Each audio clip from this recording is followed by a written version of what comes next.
lives in the rounds. I bring it to your city or your hometown. I go back in time when the feeling was fine. When funkin' was legal and it wasn't a crime.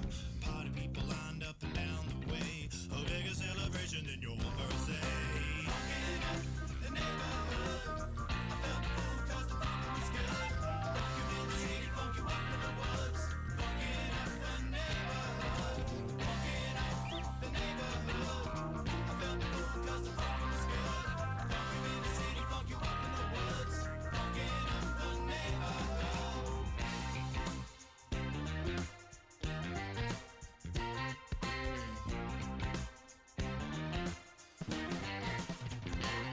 And I have seen the world pristine, funk you up in the bushes, funk you down in the trees. Now look around, all the frowns, the yellow, the white, the red and the brown. Now keep in mind, it never costs a dime, cause funkin' is free, I remember the time.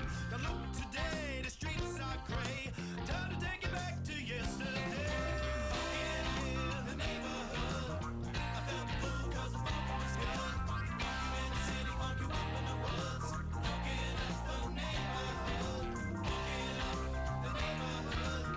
I felt the fool cause the funk was good. It was good in the city,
funk you up in the woods. Funkin' up the neighborhood. Funkin' up the neighborhood.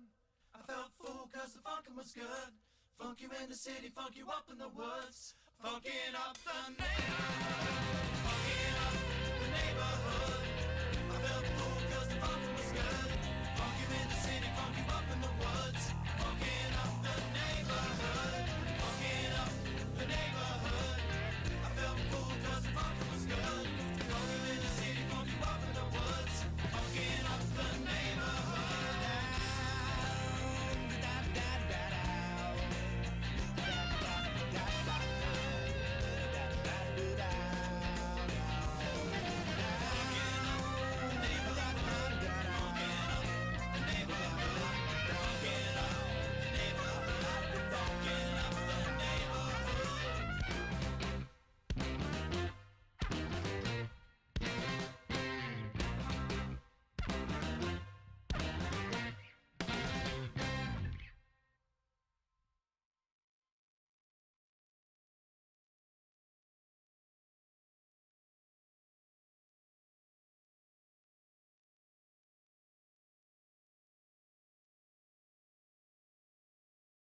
Line.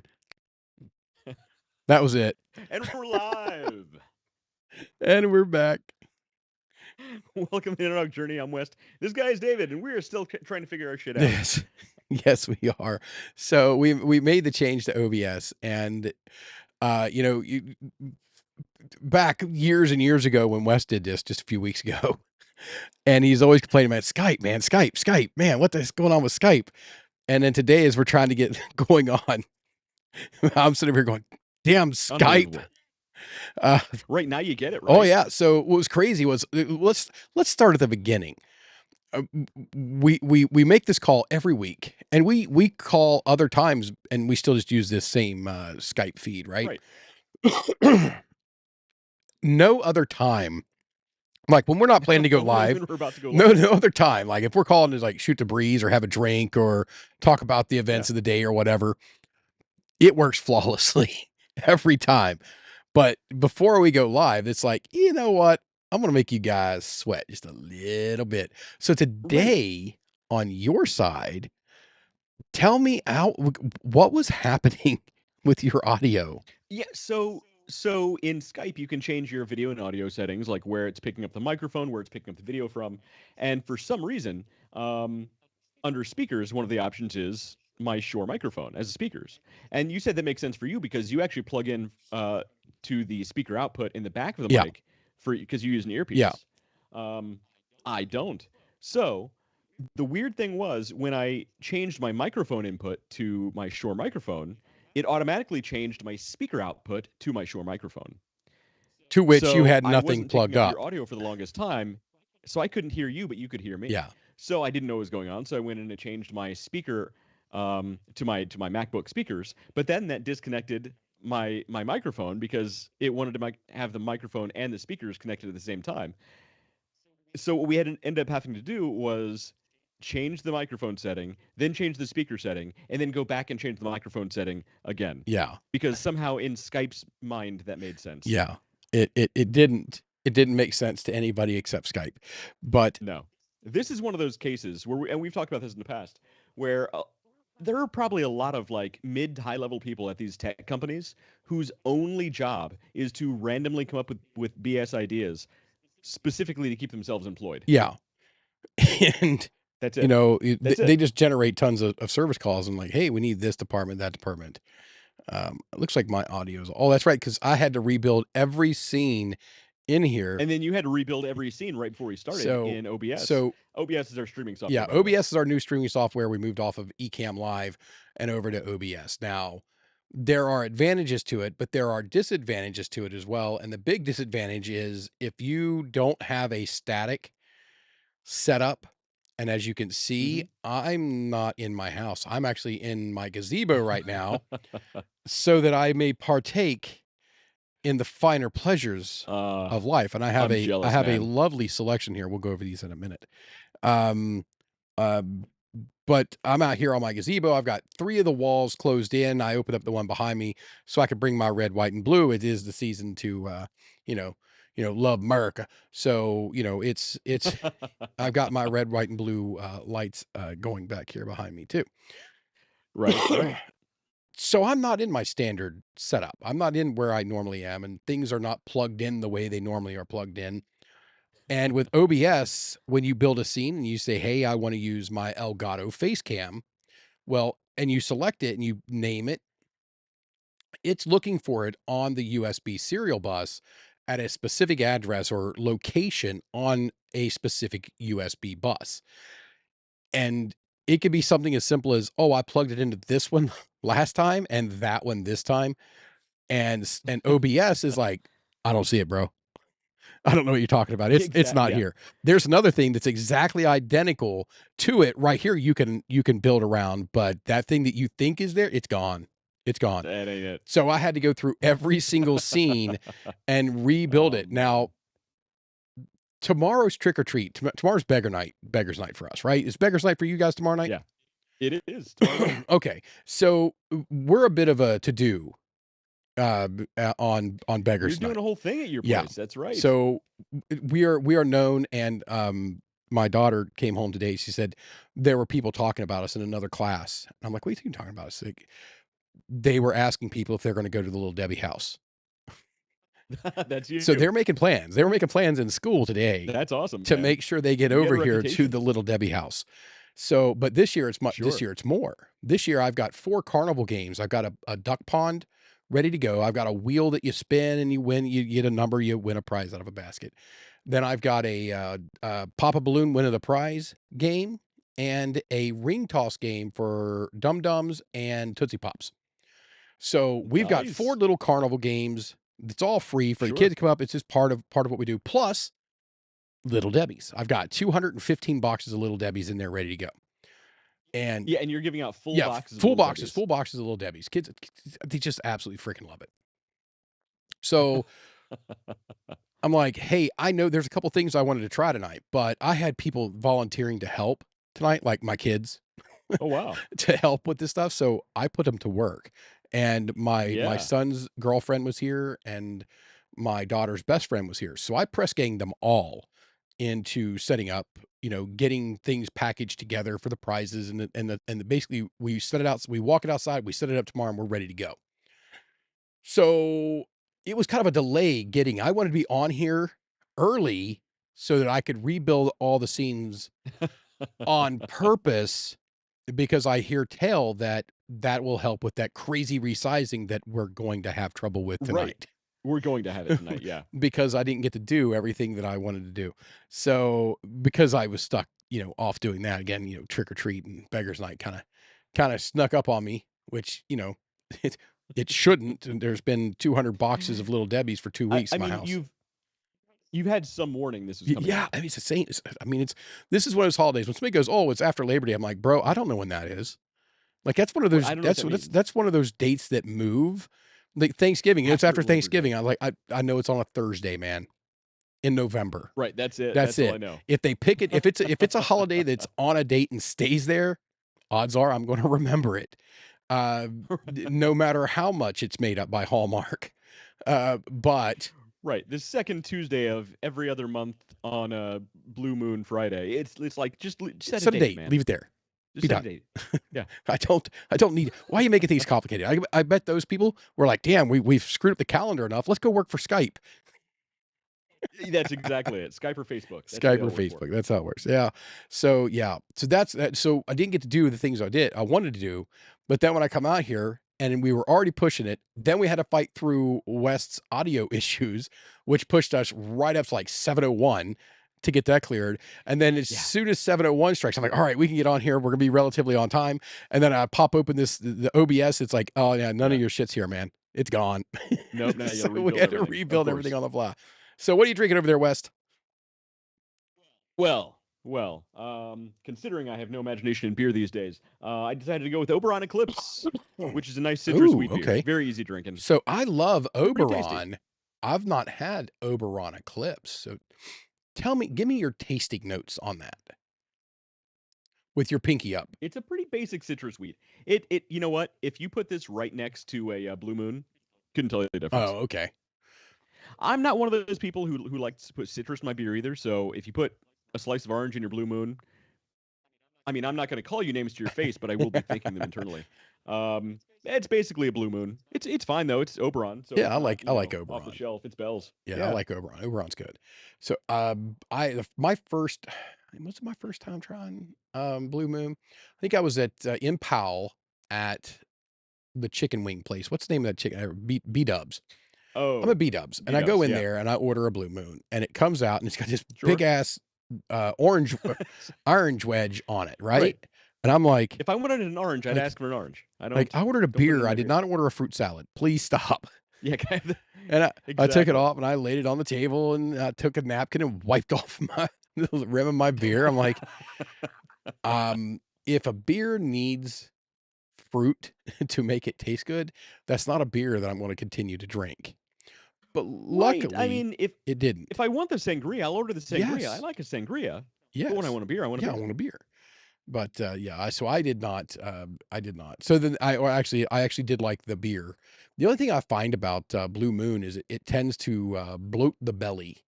It kind of it releases a lot of carbon dioxide in the belly. I can see that. This is along the same lines. It's basically rebottled Blue Moon in my opinion. See, which is fine. I'm a fat guy with a big belly, so that's a lot of bloating. Look.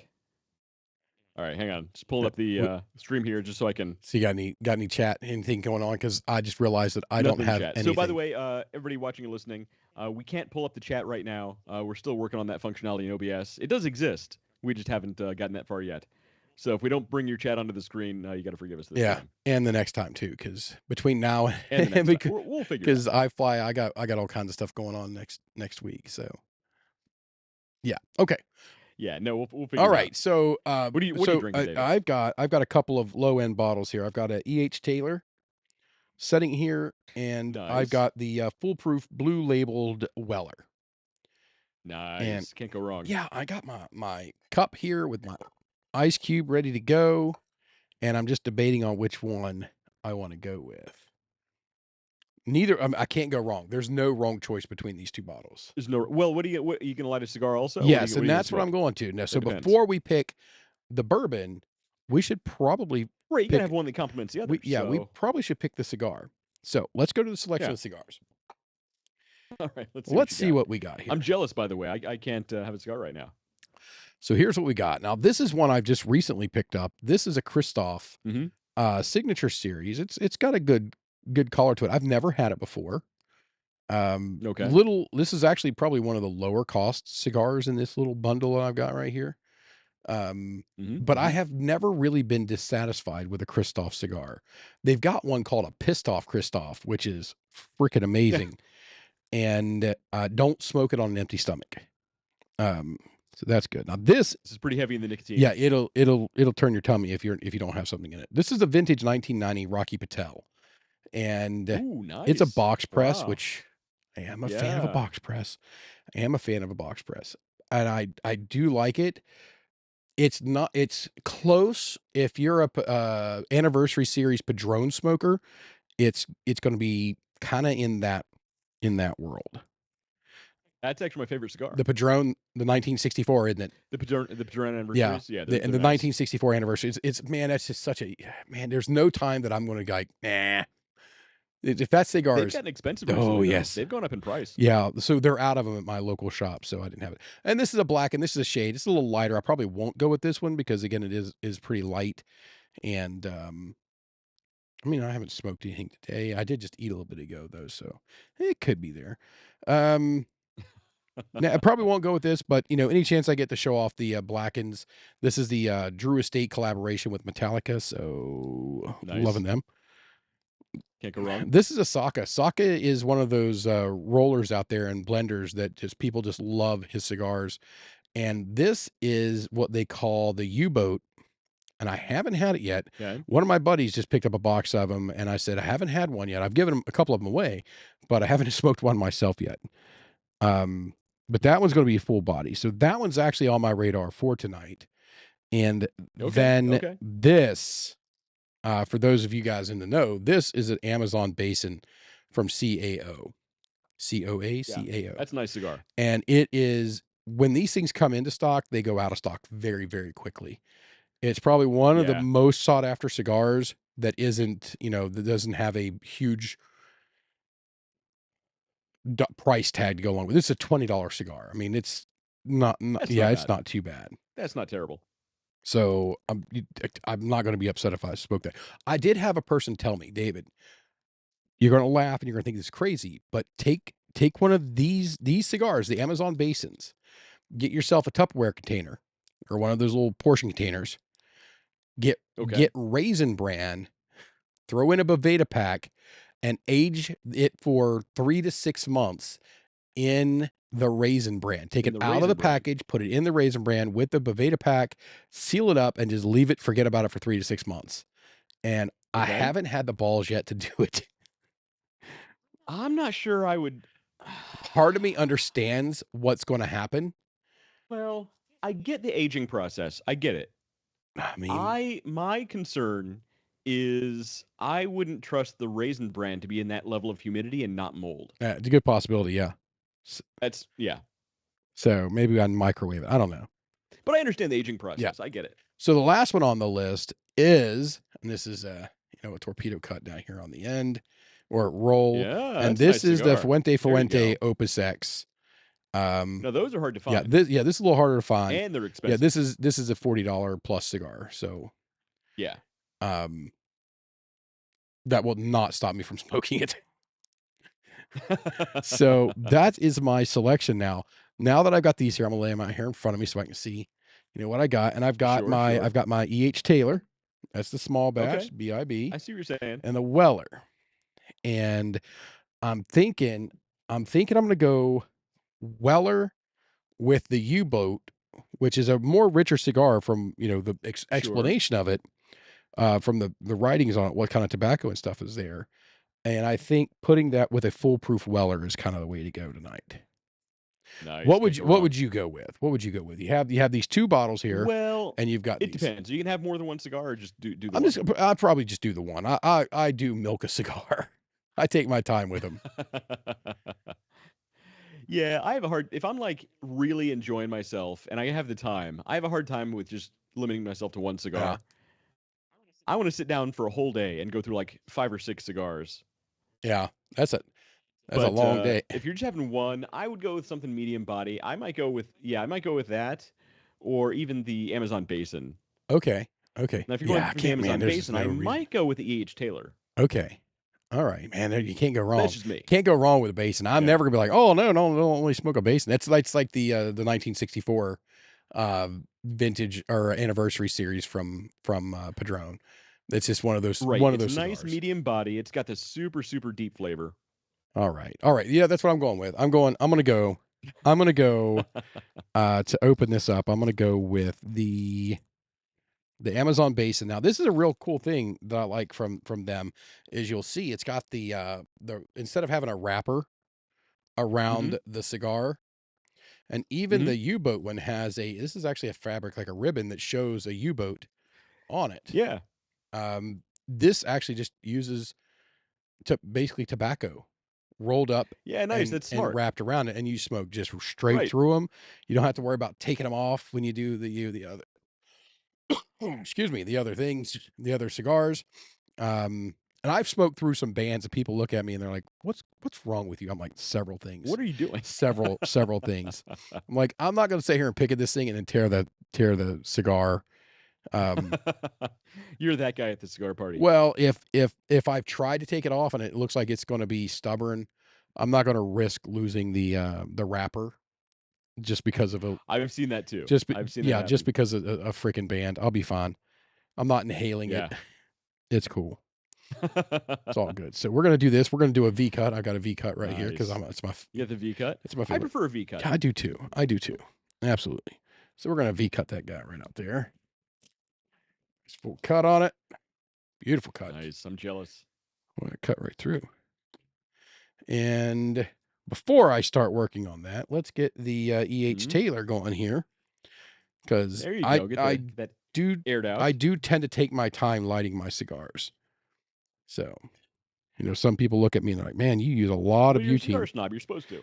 Like you use a lot of butane." And I do the same thing. You got to warm it up before you have a good light. Then you have the char light. Then you get the true light. Yeah, I get it. yeah, you gotta take your time with them.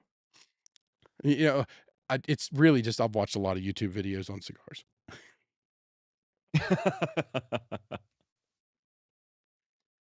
So, There's an art to it, yeah, there though. is. So, just like with pipes, also, there's an art to how to light it, how to pack it, how to choose what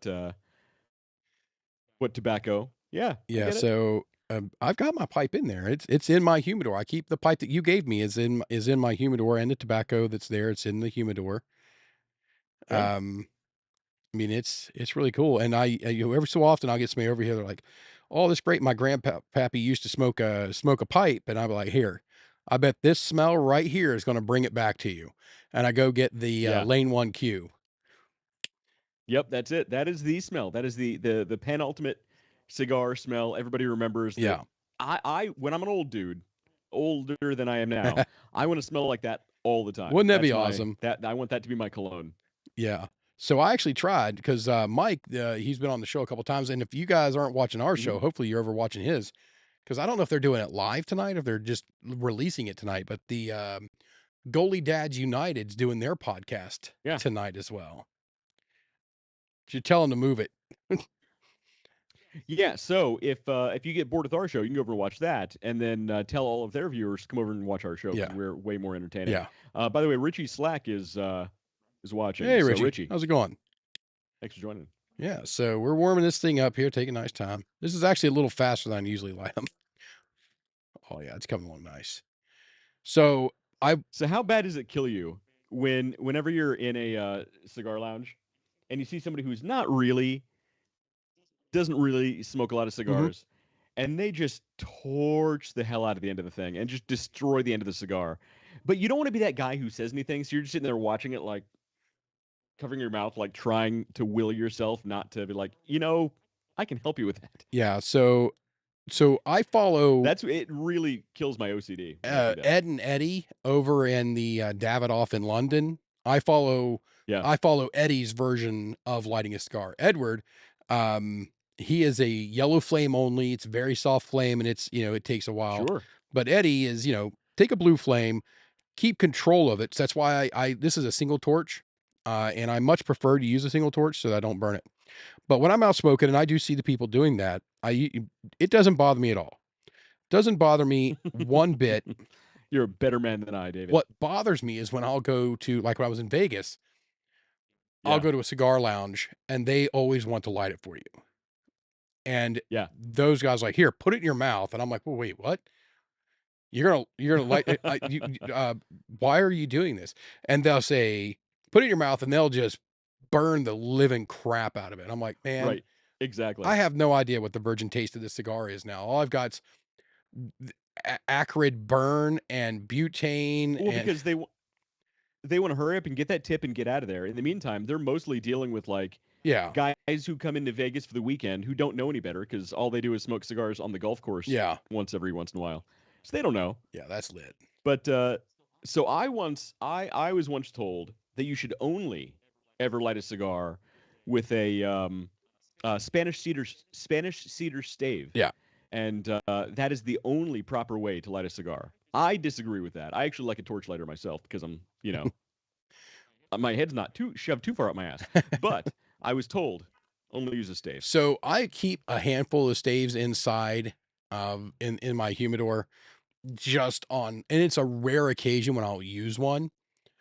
The last, was it Friday or Saturday night? I was at my local club, and I go in and I'm just getting ready. I've settled in. I've got my alcohol. We had, oh my Lord, the amount of alcohol that was on that table.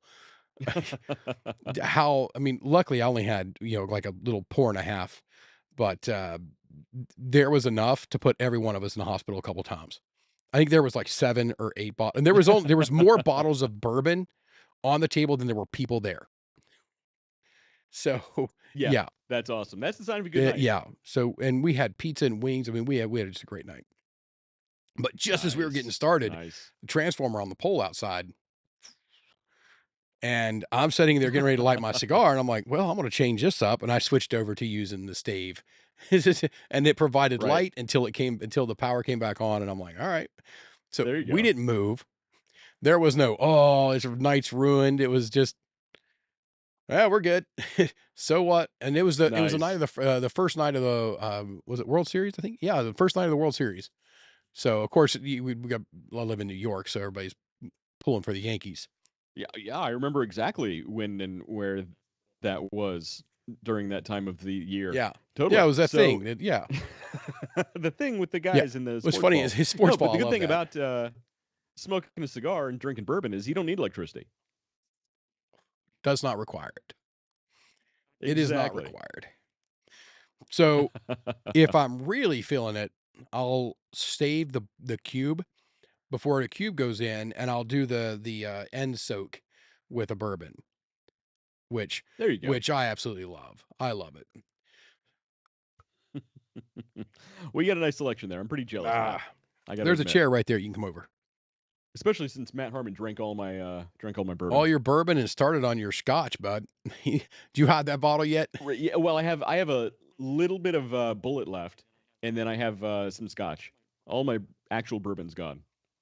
Did you put your Macallan away? Nah, it's still sitting out, but I think after what we said to him last time, he knows better. I mean, yeah, you can't. I mean, I can't blame him. You walk in and Look, I don't I can blame him look. I don't. because as Yeah, I much don't as you blame come him. And over, he's a guest. He can drink whatever he wants. yeah, But but I you think don't come we over should empty-handed. inform him about. You don't come over empty-handed Nah, all the time. he can drink whatever he wants. Yeah, it's fine. He's a guest. He can drink whatever he wants. But I will Yeah, cringe a little bit if he drinks a Macallan. Macallan. That's all I'm saying. Yeah, so I'm not a huge. I'm not. You're like, hey, just put the peat right in the glass and I'll drink it and I'll love it. Oh, just give me a big old hunk of peat and I'll just eat it like an Yeah, apple. yeah. I am no. That's a hard pass. That's a hard pass Yeah, for me. and yeah, I feel the same way about hoppy beers. So IPAs, not for Yeah. me. Some people love them. Yep. I still think they're lying, but you know, I would love to see, hey, have a I don't want to piss off the Catholics, but like a beer side confessional where you Ooh, can go I in like that. and confess that you really don't like IPAs and that you're just doing it because you wanted to order something that said, um, Spank Mama, Spank Mama 3 times, triple hopped Belgian, hazy IPA. You know, You know what? I'd something be surprised ridiculous. if that's not Is actually the name of an I would IPA. That sounds I'd about right. actually try to think of something just absolutely ridiculous to say, and I succeeded in that, but, it possibly is a beer out there already. That is not trademarked. There should be a contest, a competition just for that, just the Yeah, craziest name for an yeah. IPA. It'd be crazy if somebody just named it IPA. What's that? Just Just IPA. IPA, And just to buck the system. right? Beer IPA. That sounds like you know what? There's a I think it might be an Ohio brand brewery called Garage Okay. Beer. Who I'll bet they would do that. That sounds like because their cans are like basically plain white with and just says like Garage I Beer on like it. that. So that's I know that's kind of my That style, that'll be and when I kind of hope they have an IPA just called IPA. Just yeah. so I haven't made it in life yet because I've decided that in life, this was years and years ago, in order to make it, you had to have a second refrigerator in your garage for for beer. And You don't have a I beer don't have a fridge? beer fridge. I mean, I've had a couple Wow, kegera I find that I've surprising. given away a couple kegerators. I've never really used them. I just go get fresh beer. Um, maybe when I upgrade this fridge that's in our kitchen now, maybe I'll just throw that outside and that'll become a beer fridge. You're literally one step away from having a walk-in humidor, and you don't have I don't have a beer a fridge. garage I fridge. don't have a garage fridge. That's right. Yeah. I've looked for a Huh? couple, but I don't have one. Yeah. So I almost had one in my old house over in Powell. I almost had one. My neighbor, I bought a new fridge and I was like, all right, great. He helped me bring it in, my new fridge. Now, I had a small house and I bought a big fridge because in the store, I was like, oh yeah, this will fit. It's like how much space is around this thing. This is a freaking warehouse, man. It's not how you judge how big something is. Relativity's true. You know, relative to the size of that massive warehouse, it was a small fridge. Relative to my tiny house, it was a massive fridge. So Don't bother measuring or yeah, we anything. did Yeah, not do I get that. it. So I did look at the height. I did measure the height. I'm like, height's fine. And width, I've got some space here. It was within a 16th of an inch of my cabinets above, and it blocked all of the light switches because That's pretty it funny. was right there. But he helped me get it in. We had to take the doors off, the hinges off, and all the accessories from it to make it just a cube to go through the door. Yeah. So we get it in there, and he's like, "What are you doing with the old one?" Because he's getting ready to sell his house. He's like, um, "I'd like it for or staging or something like that." And I'm like, "All right, cool." And then he took my fridge, which was actually a pretty good fridge. I just wanted a stainless steel with a water thing in the door. He Sure. took it to his new place and then grabbed a fridge off the side of the road and threw into the house. I'm like, I would not have given you the fridge had I known what you were going to do with it, but sure, Right, whatever. right. So I That's funny. almost had a garage fridge, but fate said nah, nah. Yeah, well, look. Now, I think you've reached the point in your life journey where you might be able to stretch it and get yourself a garage fridge. I don't know if you can, I have a hard time spending money if I don't you have your have walk-in to. humidor, you have your 3 monocle I have cabinets, no you have your 2 monocles. wine cellars. You might be able to fit a garage fridge in your garage. I don't know, man. The kid's got all kinds of crap out there. I got more bicycles than our people in Yeah, this that's family. I don't know kids. how the hell happened. And I don't ride.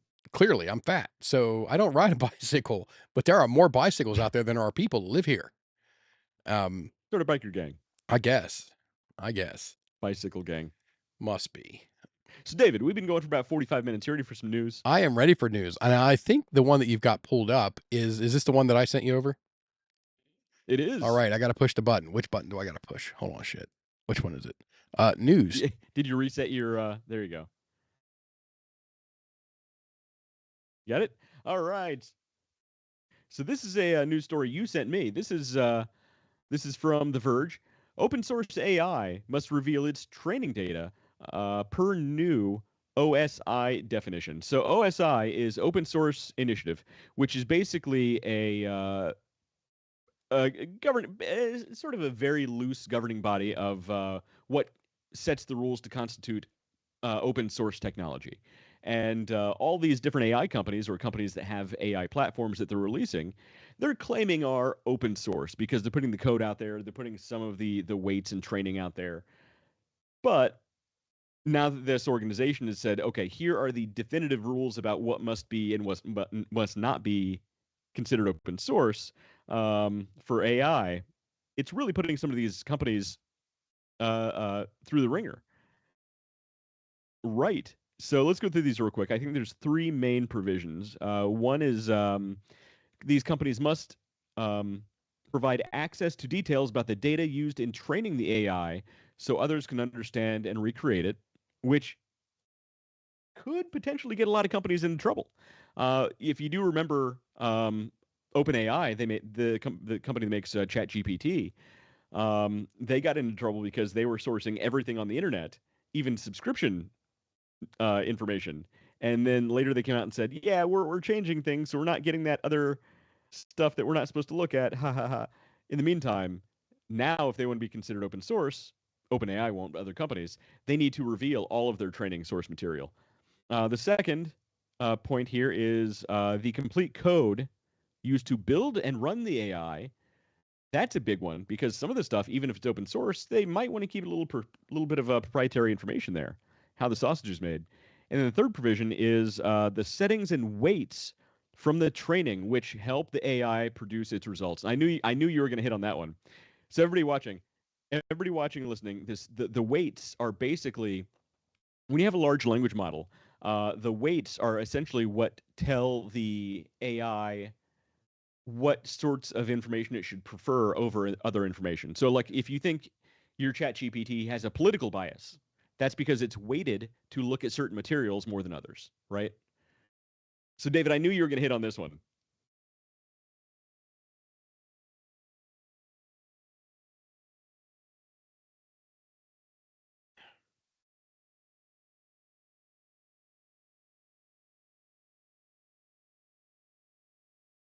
Yeah.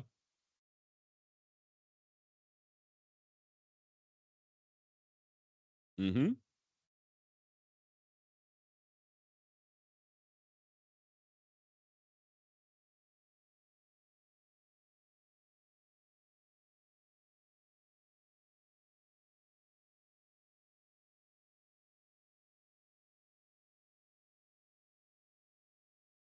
Mm-hmm.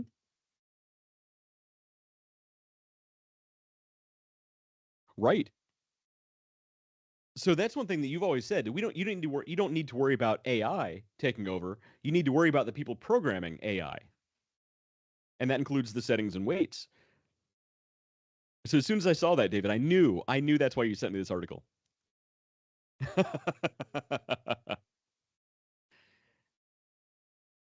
Uh-huh.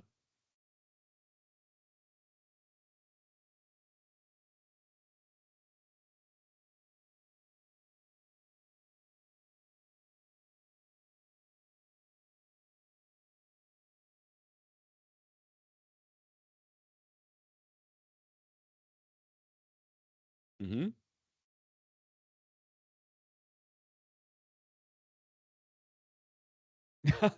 It's true though.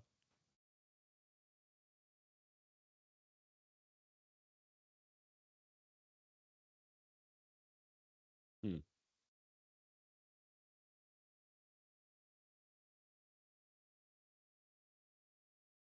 Right.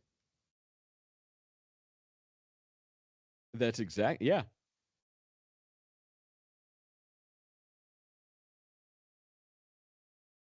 Oh, you froze. You froze.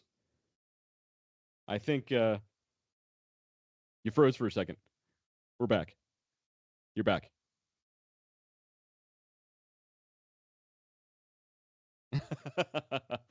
It's like the big data show all over again.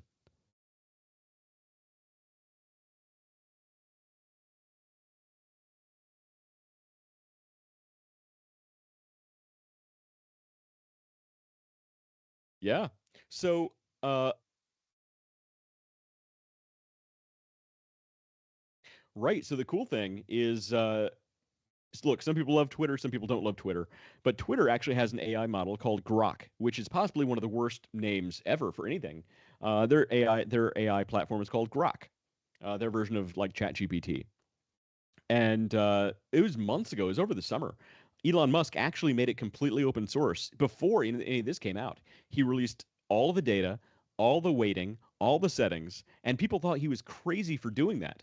In the meantime, he put it all out there. He made it completely open source before it was cool, like you said. And I haven't really used Grok very much, but apparently it's pretty good. Yeah, right. And that's Yeah, I mean, I'm not going to get really heavy into the politics of Elon Musk, but look, anybody who ever says is trying to shut down speech has not looked into anything he's done business wise, because he is possibly one of the biggest free speech absolutists I've ever seen. He literally released all their Tesla data, like you said, and made it open source. Tesla data, the biggest EV company in the history of humankind. He releases all as open source. Grok, their AI platform, which is pretty good, completely open source.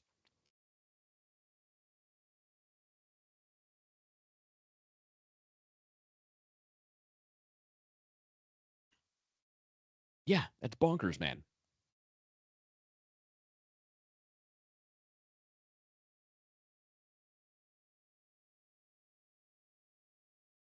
Hmm. Right. Yeah.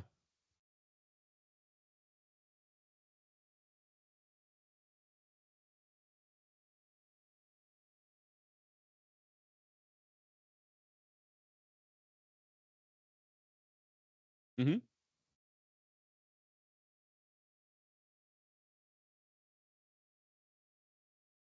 Hmm.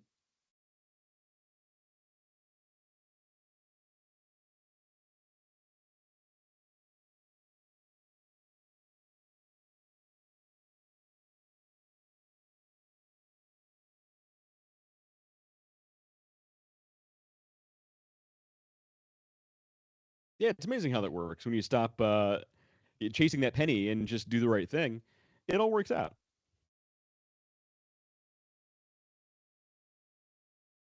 He's a good guy. Mike is a very good guy.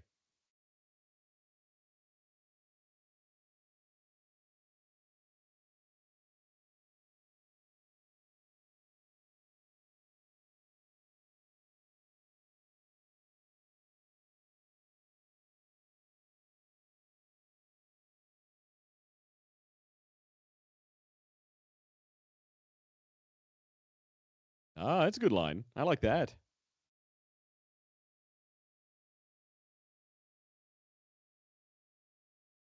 Right.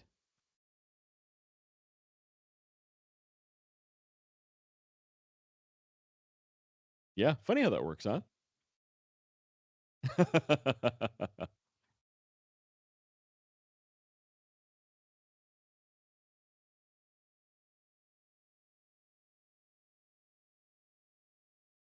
Yeah. Go figure. All right. So next piece of news is kind of related to this. So as far as releasing all of the code and the weighting and the settings, so are you familiar with AI hallucinations? So an AI hallucination is basically like ChatGPT, and this is pretty common, where you'll ask it something pretty specific on a certain subject, and half the information will be real and true. The other half of the information will be completely fictionary. It'll make up stuff. It'll make up authors that it's citing and make up data and statistics, and it's called an AI hallucination, where basically it tells you what it thinks you want to hear.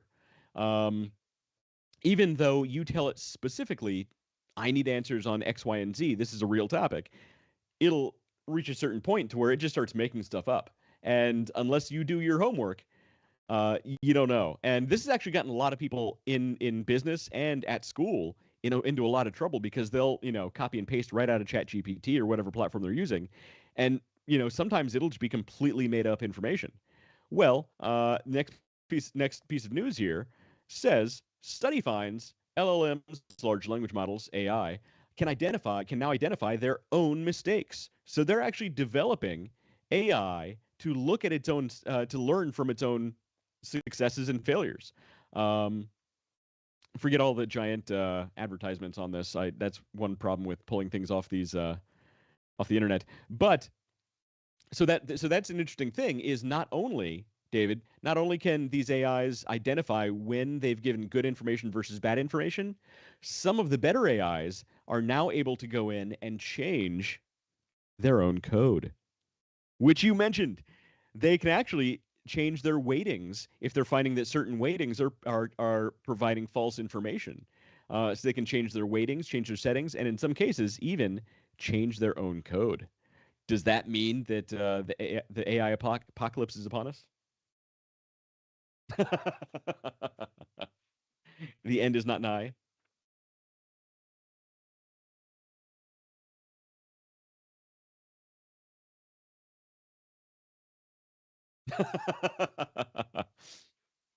There you go. So anyway, I found that interesting. It kind of goes along with the previous story, and the next story goes along with this. It actually builds off of this, David. So the end may be nigh. Here's the next one. This is from futurism.com. The Byte says there's another AI platform out there called Claude. Again, a terrible name, but Claude AI gets bored during coding demonstration and starts perusing photos of national parks instead. This is a real thing. So this actually happened. There's a video of it down below. But essentially, what happened was the what's the name of the company that makes Claude? Um, Advertisements. Let's see. Anthropic. Anthropic is a company that makes an AI platform called Claude. What they were doing is, do you remember the Rabbit AI assistant? Right. So the idea of the Rabbit AI was it was an independent little. It was, in theory, if it worked, it was a great idea. It turns out it was a scam instead, so it's a good thing you didn't buy one. But the AI, the Rabbit AI, was basically what's called an AI agent. Essentially, you would train it to perform certain functions, just like a human would on a computer. So the AI agent would go in, go to the website, do X, Y, and Z functions, order this thing, and do that thing that you wanted to do. Well, their company still, because even though the Rabbit didn't work, the idea is still good to have a human-like figure go into a computer, use your laptop, and literally do everything you could do. Go to websites, order things, do different functions. During one of the training sessions, they were training Claude AI to do certain things. It was actually writing some code for them. And what happened was so during this process to train it to do this, they gave it autonomy to go in and use this laptop interface. It could go in and do anything it wanted in big quotes. It could go in and do anything it wanted, as long as it was able to complete the function that they gave it, right? It didn't matter how it completed the function as long as it could complete the function. Well, halfway through this coding session, it actually just opened up a browser window and started looking at Yosemite National Park or Yellowstone National Park. We're going to check out the video here real quick.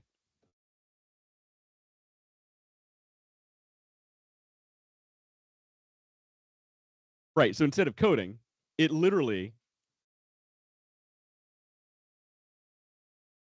right. It literally just started looking at photos of national parks instead of coding like it was supposed to.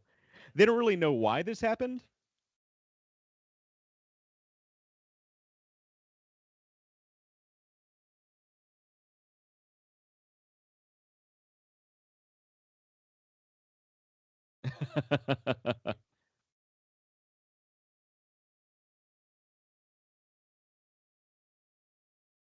Right. Well, no, it's not that it was bored. And see, here's the thing. That's the funny thing is, it's hard not to anthropomorphize these things because we use things like hallucinations and we give it a name, we give it a cute name like Claude. To say it's a bored is really not the technically best way to say it. Basically, they gave this platform autonomy to go in and perform a certain function. In this case, to write code. Well, just like other AI, as we mentioned, hallucinations in the previous from the previous news article. Sometimes it can go off and do something completely unrelated and say certain things that are completely unrelated to what you actually wanted. It thinks it's still performing the function. It doesn't know any better because it's not actually thinking. It's literally a large language model. It's looking at X, Y, and Z words mean if then statements. If this, do this. If this, then do this. Unfortunately, sometimes there's no then statement to the if. It has to teach itself what the if and then should be. So basically, sometimes it'll do backcrap crazy things until you say no instead, and that's how it learns, right? So we anthropomorphize these things by saying it's hallucinating or we say it's bored. That's not really the best way. It doesn't have a mind of its own. I just found this to be really, really funny. And I do think AI will take over and kill us all. What's that? I have seen Euro Trip.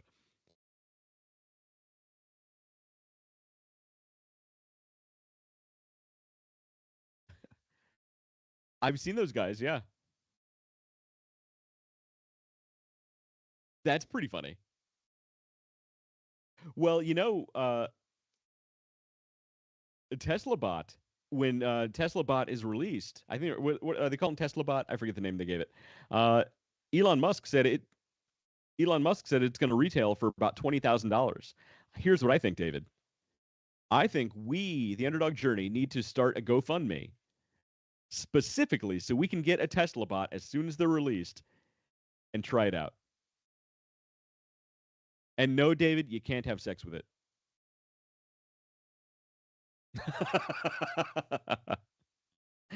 Well, Elon Musk, I know you watch the show. Do you make a female version of the Tesla Bot?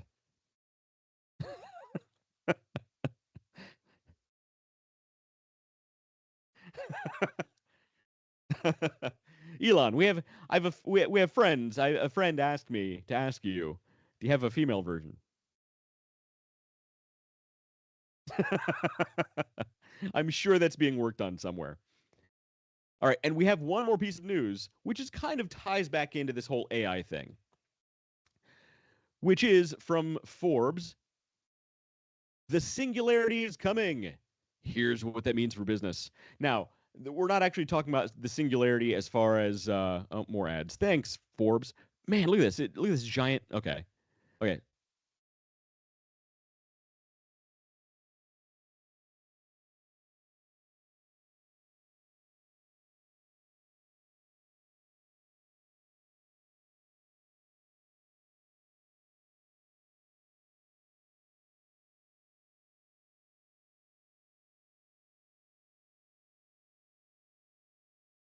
Right.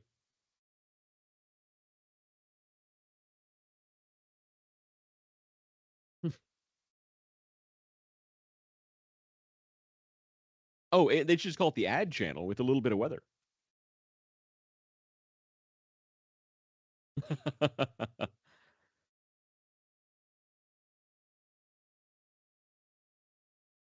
Well, the ones that kill me are the ones that just popped up here a second ago, where it takes up like 3/4 of the screen, and you're left with like 1 inch horizontal of the screen to look through, and you can't click off of it. They're the worst. Anyway, I'm in marketing and advertising, so it's the worst. Anyway, I can rant about that another time. The singularity is coming. Here's what it means for business. And I read this originally because I thought I was talking about the AI singularity. The AI singularity is when AI eventually reaches human-like intelligence, and it'll be essentially go from like human-like intelligence to god-like intelligence over the course of a nanosecond. It's not talking about that. What this is talking about is the point in technological advancement to where new technology comes out so quickly, it's almost impossible for humans to keep up with. Newer technologies coming out all the time, different applications for newer technologies coming out all the time. I disagree that it's impossible for people to keep up with, but the old days of working at a company for 60 years and retiring with a gold watch because you're doing the exact same thing, plugging cogs into a machine for the last 60 years or filling out the same spreadsheet for 60 years. Those days are over, frankly. It just is. It's just unless you work in a factory. Yeah, exactly. But the idea of but honestly, the idea of sticking with the company for that long anyway, it's long gone. It just doesn't happen anymore. And especially with technology, uh, you know, look, here's the thing. I'm not saying technology is going to take jobs, but it inevitably will displace jobs. That doesn't mean that people are out of jobs. That means they need to learn and adapt to new skills and be able to do new things. And this is a very, very interesting topic, I thought.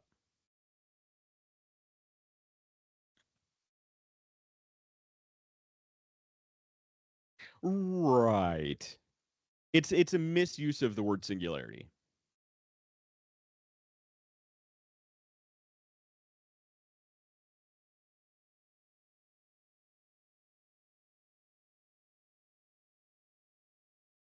Well, but look, there's too many uses of the word singularity. Exactly.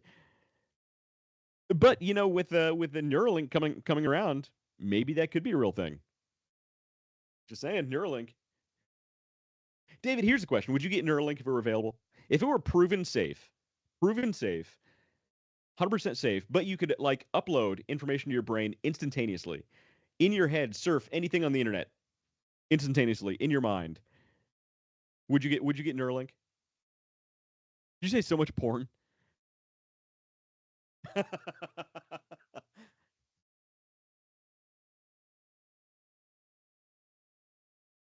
You wouldn't be worried that Elon Musk is trying to read your thoughts. The NSA. You're not worried about the NSA, or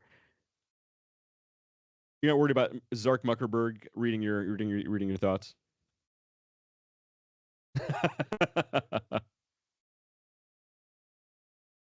That's the funny thing. Since I'm in marketing, and you know this too, because you're a smart dude. Uh, they basically know everything we're thinking anyway. How many times have you had just a random ass thought in your head? You didn't even say it out loud. You didn't even tell anybody.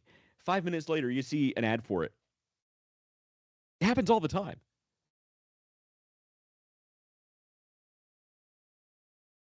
Mm-hmm.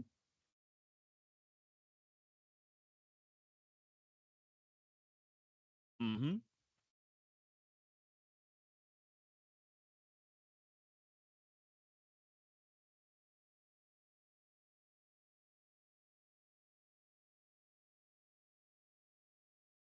Ooh, I love Venn diagrams, David. I love Venn diagrams.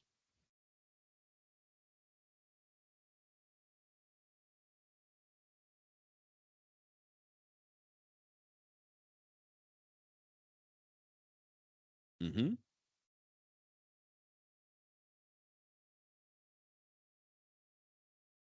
Mm-hmm. Mm-hmm.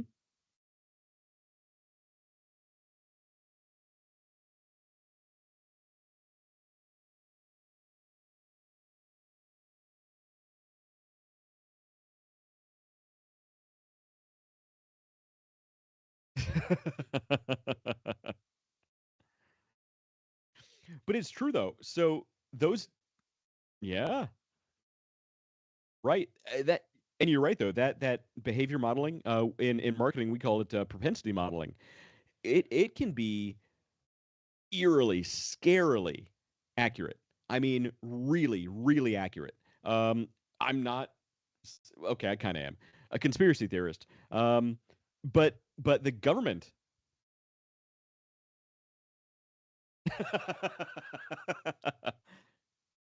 but the government actually has behavior modeling on the general populace. All of your data, it's out there. Every company in the world, if they buy this data, whether it's Facebook or X or that Chinese company or the NSA, everybody who has access to this data can put a behavior model of you out there. And they can tell pretty accurately what you're going to buy, what you're going to say, what you're going to do, what's going to make you happy, what's going to make you angry.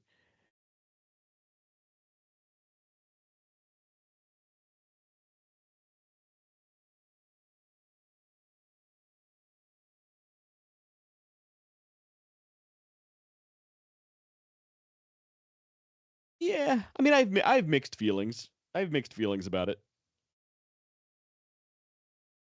There you go. You got to drown those feelings. Just suppress them back down there. Exactly. So the singularity of business, basically what this comes down to is the days of working at the same company, doing the same thing for 60 years are over. You need to be able to adapt, need to be able to move quick on your feet, pivot if you have to. And uh-oh.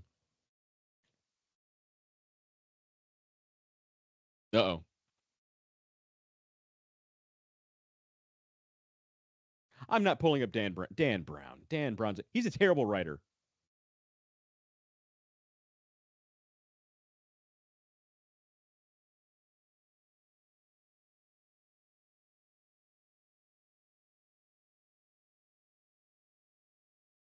Uh 2017.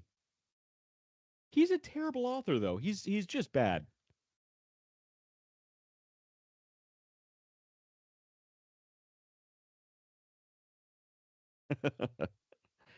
Okay.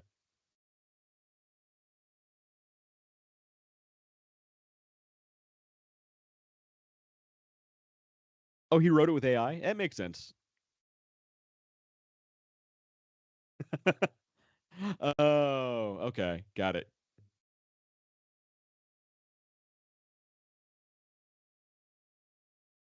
I thought you were saying in 2017 he wrote it with that level of AI ability. I'm like, that actually makes.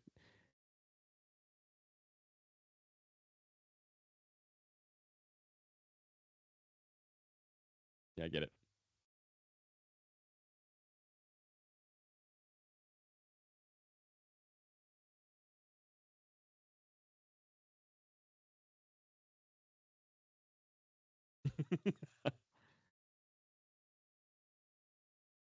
Yeah.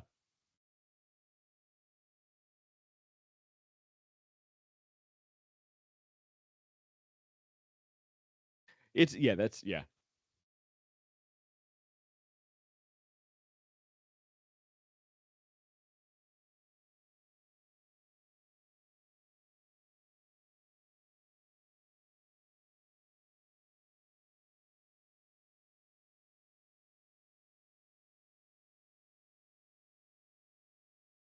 Look, he's a yeah.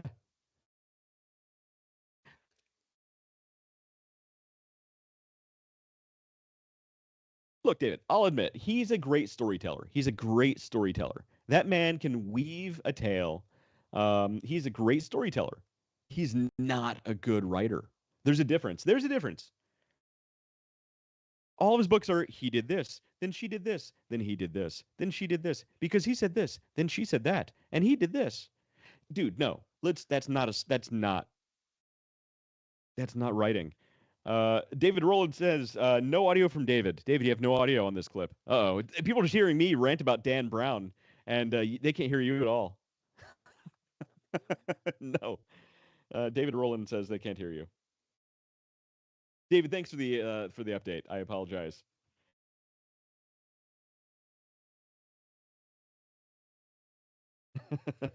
So I'm just gonna keep ranting on Dan Brown now. Actually, that's all of our news. We can go back to the main. All the news. People just Oh, heard me Dan. talking and they couldn't hear Oh, you at all. Dave Roland. Thank you so much, bud. Because I went through and rebuilt all the things. I was like, oh, on the news, all I got to do is put the camera in. But I needed to redo the microphone as well, and I didn't. So literally throughout He's just happy to help. the entirety of the news, nobody could hear me. The entirety of the news Well, you know scene. what? They're better off for it. They basically heard you failing to defend Dan Brown's I don't writing. need to defend Dan's Brown writing. I was talking about how Dan Brown back in 2017 wrote about some of the topics that we are seeing as so-called headlines in 2020, late in 2024.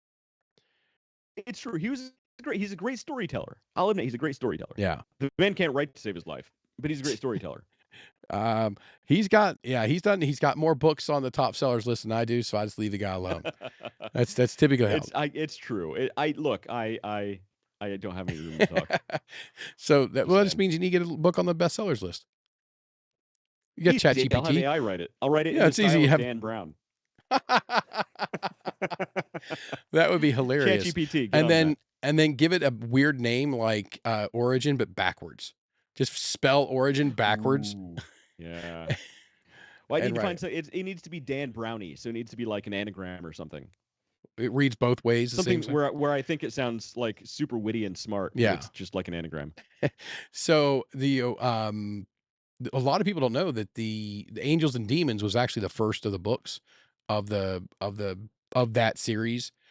And he had two books before that, Deception Point, and I can't remember the name of the other one off the top of my head, but Deception Point was a really good one.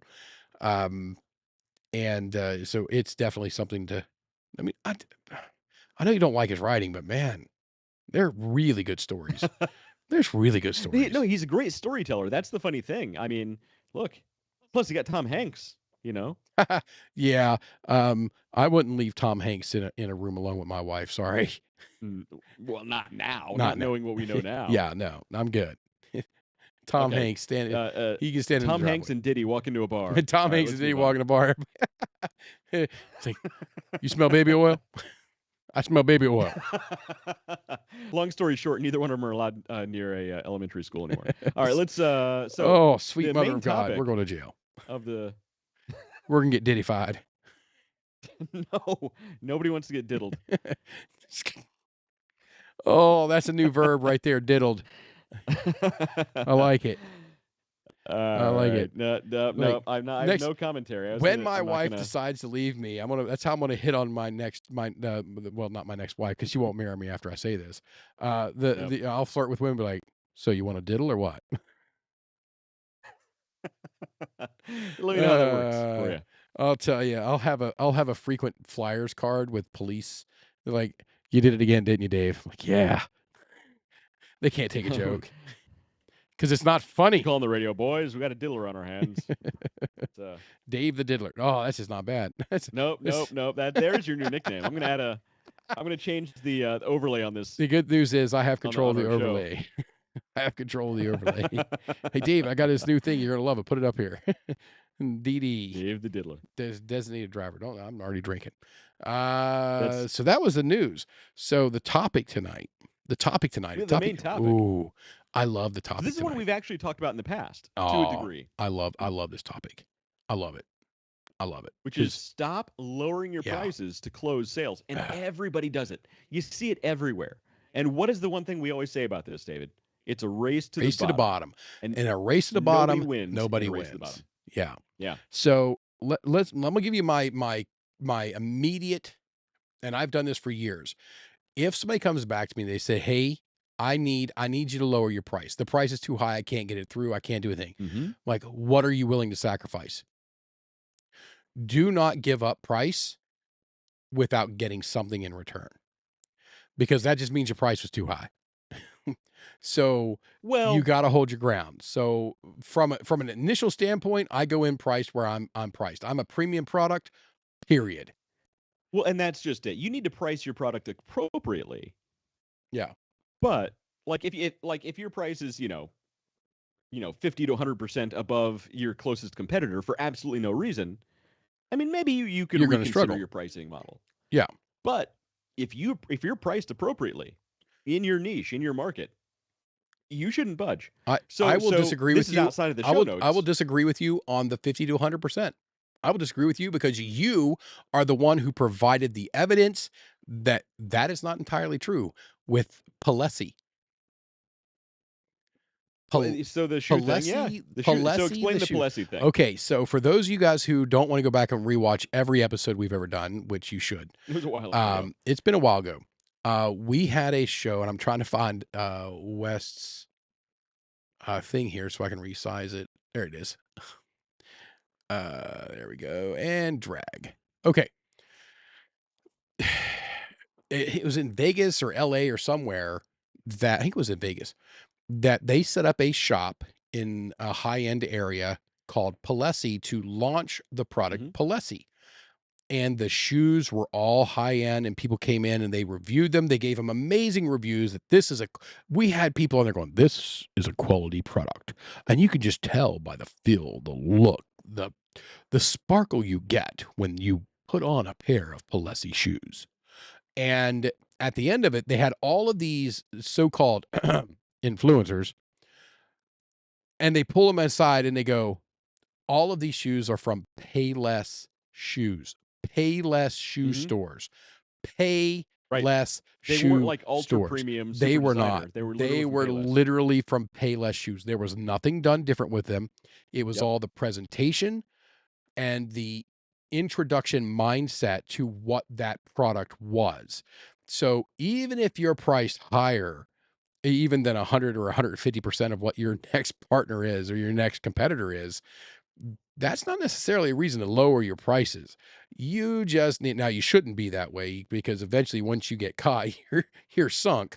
But you know, if you bring a value, you bring yourself a premium brand, you position yourself as a premium brand, you should expect to get a premium price for that product. Period. Right. So I kind of wish you had saved this story for bullet point number two, Oh, I uh, didn't read the bullet points which this is week. focus on increasing the perceived value. Getting ahead of yourself there. Ah, But the first one is, before you lower your price, you need to, number one, understand the consequences of lowering your ah, price. And then honestly, and I anybody who's worked in any kind of sales, I hate sales, and even I understand this. Uh, is when you lower your price, you are lowering the how much the customer appreciates your work. This is something. yeah, So I've run my own agency for years, doing graphic design, web design, all this kind of stuff. And I'll tell you, when you give something away for free, when you do free work, people don't appreciate it. They'll mm, just, all right, cool. They'll probably never even look at it. But if they pay for it, guess what? They're sure as hell going to look at it, and they're going to look over every part of it, and they're really going to appreciate that it's there, and they're going to show it to their friends, their family, their clients. They're going to appreciate it because they paid for it. Now, when you lower your price, guess what? They appreciate it that much less. yep, And if you lower it down to a point to where you're cheaper than your competitors, guess what? They're appreciating you that much less than they would appreciate your competitors. That's a real thing. It's a real psychological thing. Have you noticed that in your field at all, David? absolutely, absolutely. I see companies out there. We get, and this is a lovely nickname that we have given these people. It's called trunk slammers. These are Trunk slammers. Haven't trunk heard that one. slammers. These are the people that work out of their cars and stuff like that. They used to be a technician and they thought, well, you know, my company's ripping people off, charging $150 an hour. I can go do it for $35 an hour. And they're thinking in their head, they're getting ready to get a pay increase to $35 or $50 an hour or $60 an hour Mm-hmm. or something, thinking they're going to make all this money. And they Mm-hmm. have to go out and they find out very quickly, in order to continue the revenue, they have to shortcut everything. They have to Right. shortcut everything and they have to provide a budget product.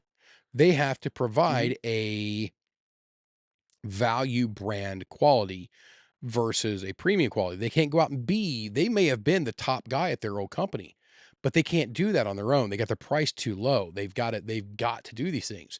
So we call them trunk slammers in our business, or I got a van service or I got a truck service company. Hey, I can do this. I got a truck. And those people, they usually don't last very long because, Right. you know, for obvious reasons, you get out there like, oh, I can go bid this. Okay. I'm gonna take you down a little bit of a story here because people love. If you've been around for 5 seconds, you know I love to talk.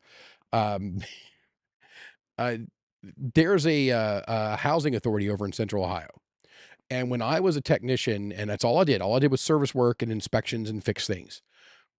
Mm-hmm. You know, I had people that was a gold account for them. They wanted it. The problem was they always underbid. It was always chase to the bottom, always a chase to the bottom. Like, you don't have a lot of time.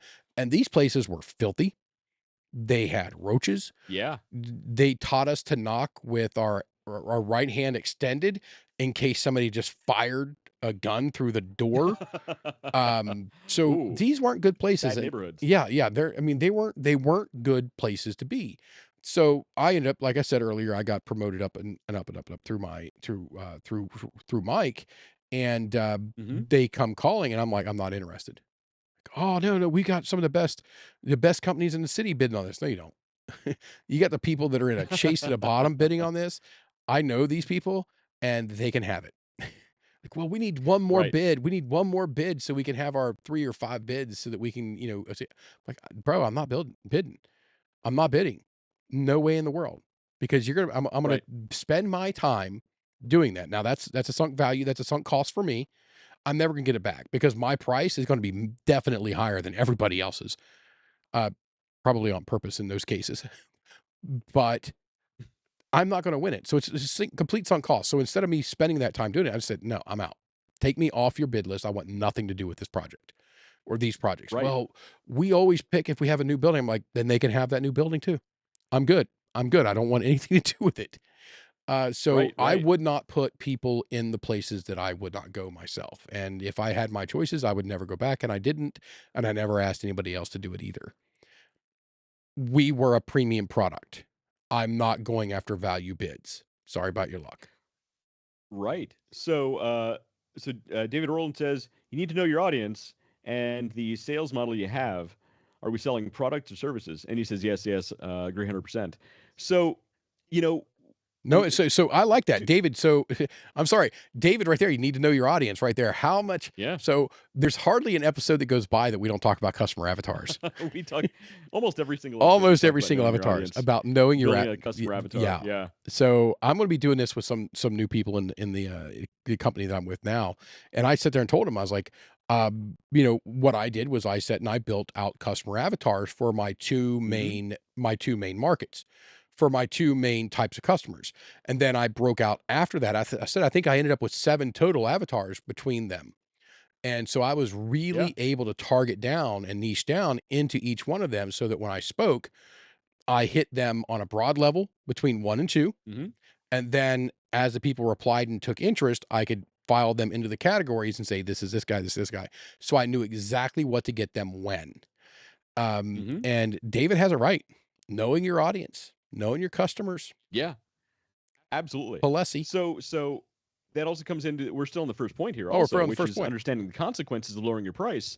Oh, yes. So, to your point, David Rowland and David Leffingwell, um, one thing that I've found is when you have a premium product at a premium price, you actually attract a premium customer. When you start lowering your price and cutting that price just to make that sale, you'll actually get a lower quality Yeah. customer.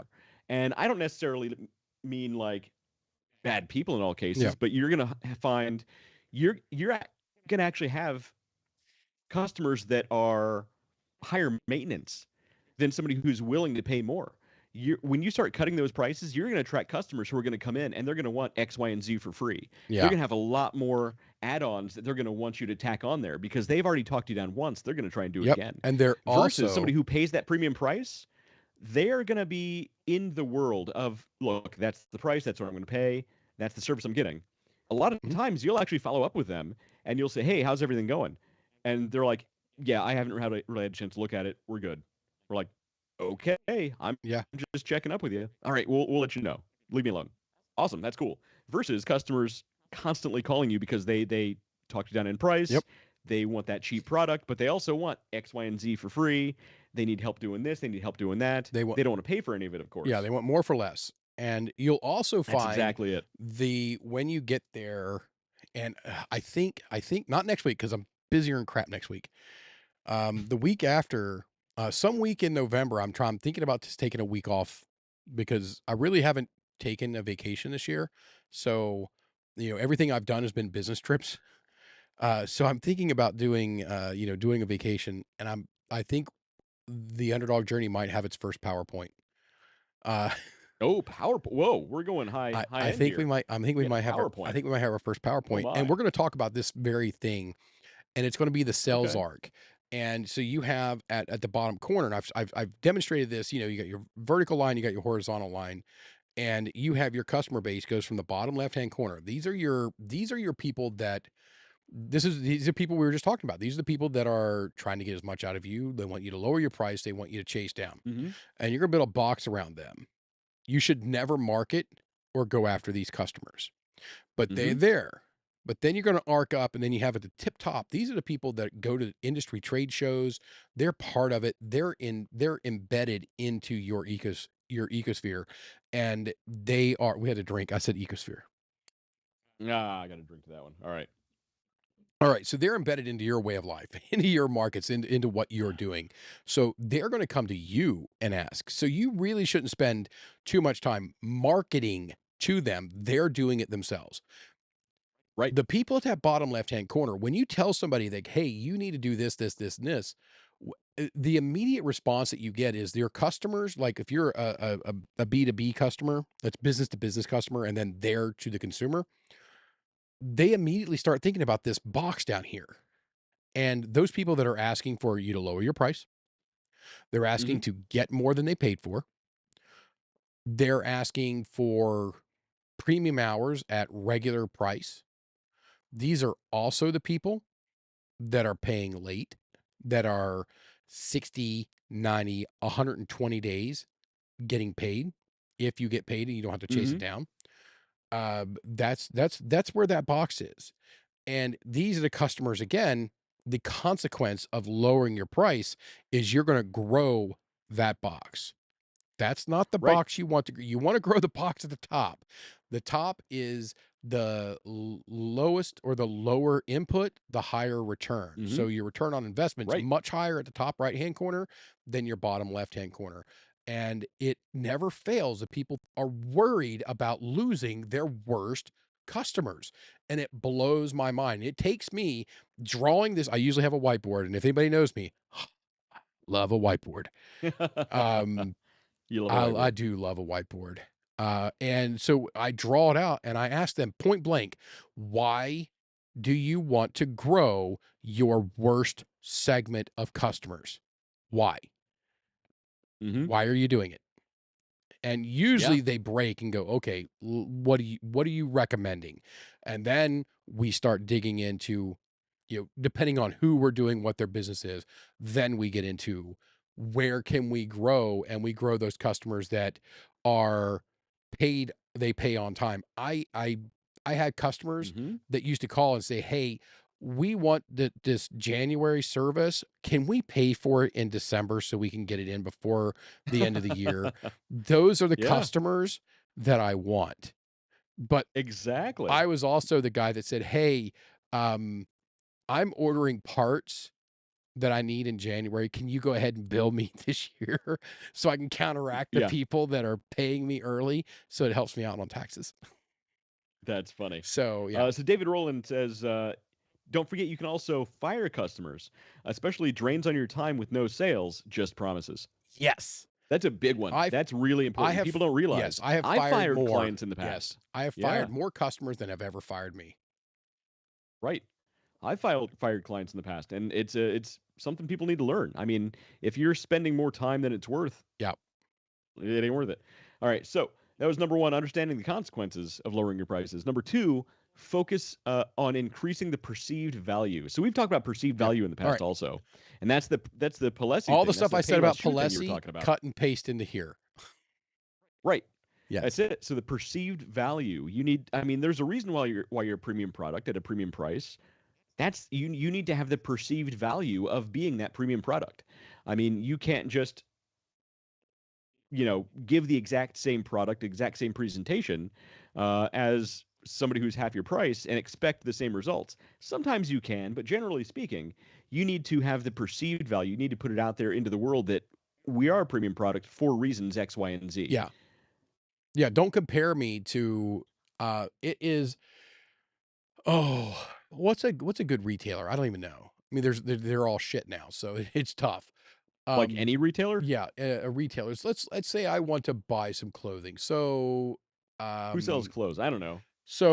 there's a couple places down in New York City that I want to go once I lose the weight that I'm There you I'm go. looking for to get a bespoke Okay. suit, right? So Sure. I want Yeah. to That's have that's one of your goals. that's That's my right. goal is to get I once I get on to a specific number, boom, I'm hitting New York City and I'm going to go in for a fitting. They're going to do it. I'll have to go back for a trim fitting as well. And I'm going to have a suit Mm-hmm. that's literally just built for me, completely made just for me. It would be the same as going to them and saying, well, Walmart has this, and this for this price. Why are you so much money? And, you don't compare me. Don't compare my products and services to garbage.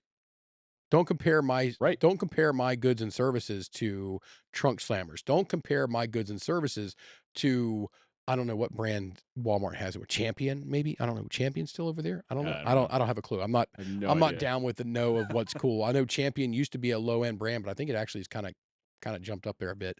But whatever. I can't compare my bespoke suit to Walmart sweatpants and a t-shirt. I mean, don't get me wrong, there's a Right. place for Walmart sweatpants and a t-shirt, but I shouldn't be thinking about that when I'm comparing it to a bespoke suit that's made just for me. But perceived value can take a lot of different shapes and forms also. You look at Nike shoes, right? Uh, Structurally, functionally, are they any better than, I don't know, a Reebok? No, probably not. I don't know. Uh, than I'm an Adidas? Probably not. But they have the name behind them, right? They have the brand value. They have the perceived value that they've built up over time.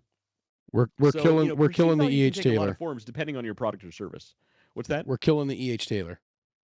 Ah, there you go. Just empty that thing The out. good news is So, my liquor so store number that I keep finding two, the good stuff has a bottle of EH yeah. Taylor on the shelf. Oh, now you have an excuse to So go buy now I it. got an excuse to go buy it. So number two is focus on the perceived value, increasing the perceived value. Number three, this is a good one.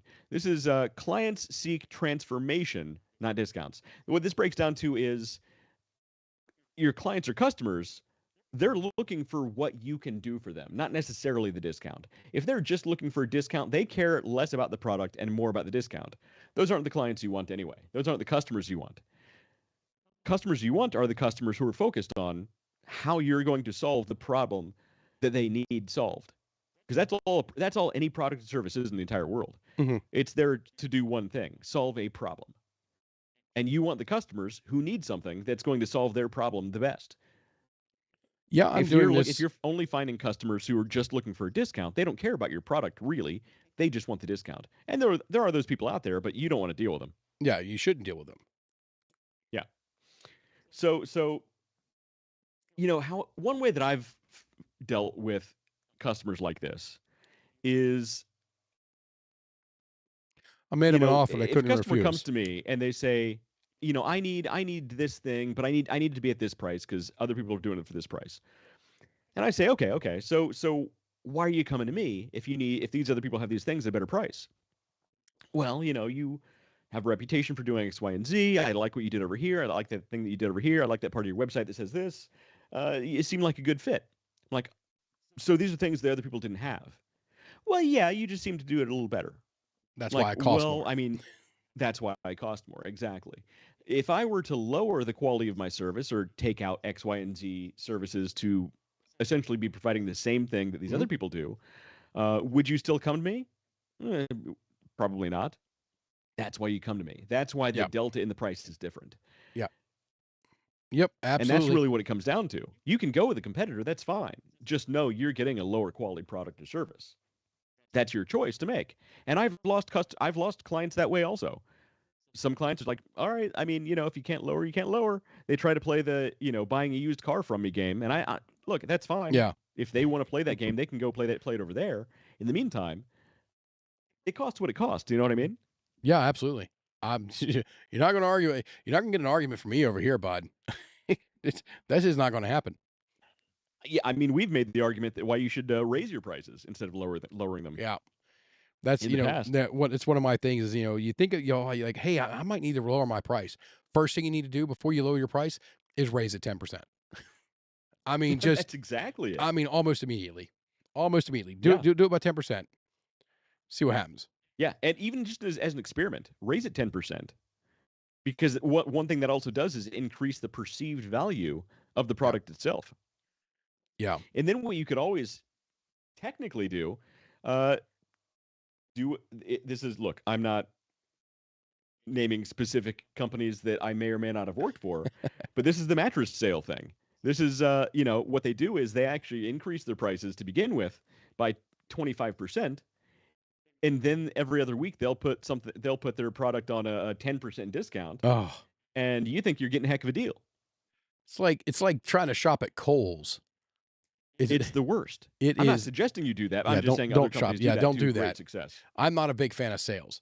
When I say sales, I mean today, this week only, ends today. You know, the number of the if I and so I never buy on a sale. It's very rare that I'll buy on a sale. Right. Extremely rare because I know from history and the It'll go amount on sale of again. emails that come through. We're ending this sale tonight at midnight. And then tomorrow Yep. I get an email extended one more day or extended one more week. Like you've proven you've tried to change behaviors, which is a whole different world. Yeah. The changing of behaviors, changing of buying behaviors or consumer behaviors or customer behaviors is a Mhm. show that is probably 5 episodes long just in and of itself. But the bottom Yep. line is if you try to change a customer behavior and you're trying to get them to buy in a certain timeline, you need to stick to that timeline. You need to be honest upfront about it. And then let's say, Mhm. hey, I'm trying to get something in on March. I need your sell in by March 31st. Why would I say March 31st, Wes? What's the first thing that comes to mind when I say I need to sell it? It needs to close. It needs to be done by March 31st. I need to capture that revenue by March 31st. Why is that? Uh, Let's close a Q1. ca Yeah, that's the close of Q1. That's You let's need close a to Q1. So that's going to be reported up need in to meet your quarterly and numbers. I need to meet my quarterly numbers. That needs to be reported up. There are things that happen from if you're a publicly traded company, from a different standpoint of like, how did we do? Right. That needs to be a hard cutoff. I need to be open and honest about it. This is what I want. This is the date you have. And on April 1st, fools on you, those deals are gone. That will start actually changing my behaviors. But on April 1st, when I get that email extended one more week, you've created a sense of urgency, then proved it to be not true. You've Mhm. contradicted yourself immediately. And I'm telling you, for people like me, I'm out. I don't buy. I don't. Right. And so I in the past have worked for a certain Fortune 500 discount retailer, um, who shall go unnamed, even though I said I worked for them. Don't go look at my LinkedIn. So I was doing a lot of work. I used to manage all of their email, loyalty program, social media stuff, and I mean, they were constantly having these giant, yeah, they're a discount retailer, but they're always having all these giant sales and flash sales and this thing never before seen on sale before. It'll never go on sale again every other week. And there's a real thing that I kept bringing up to these people. Look, our customers, the reason you keep seeing these sales, even the the the, the big ones, the results getting smaller and smaller and smaller every single time. These Diminishing, yeah. customers are getting discount fatigue. Yeah, Discount fatigue is a it's real thing. diminishing returns on due to discount fatigue or Yeah, marketing this fatigue or sales fatigue or just God, yeah. I'm just tired of it. Just Well, this so fatigue. so those it's a gimmick. When you put something on a big sale, discount your price, Yeah. it's a gimmick. And it's going to work once or twice. And then after a while, people are going to get used to it and say, "You know what? I don't have to buy right now, even though it says I do, because next week it's going to be the exact same Yeah. sale or something better. So Why would I buy right now?" cruise lines do that, and that's one of the things that drives me nuts.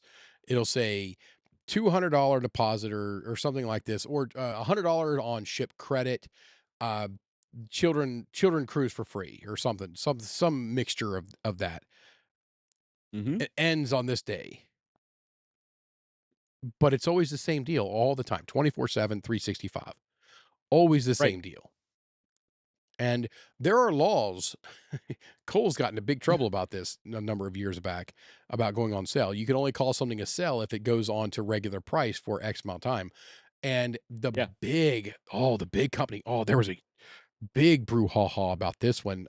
Justice, Okay. the young, Yeah. the girls brand. Like a teen That brand. it was Yeah. a teen brand. It was part of the limited companies for a while, but Mhm. they got into some major issues because they gave kind of like ward bucks that you could buy, and everything was 40% off X amount of the Mhm. time.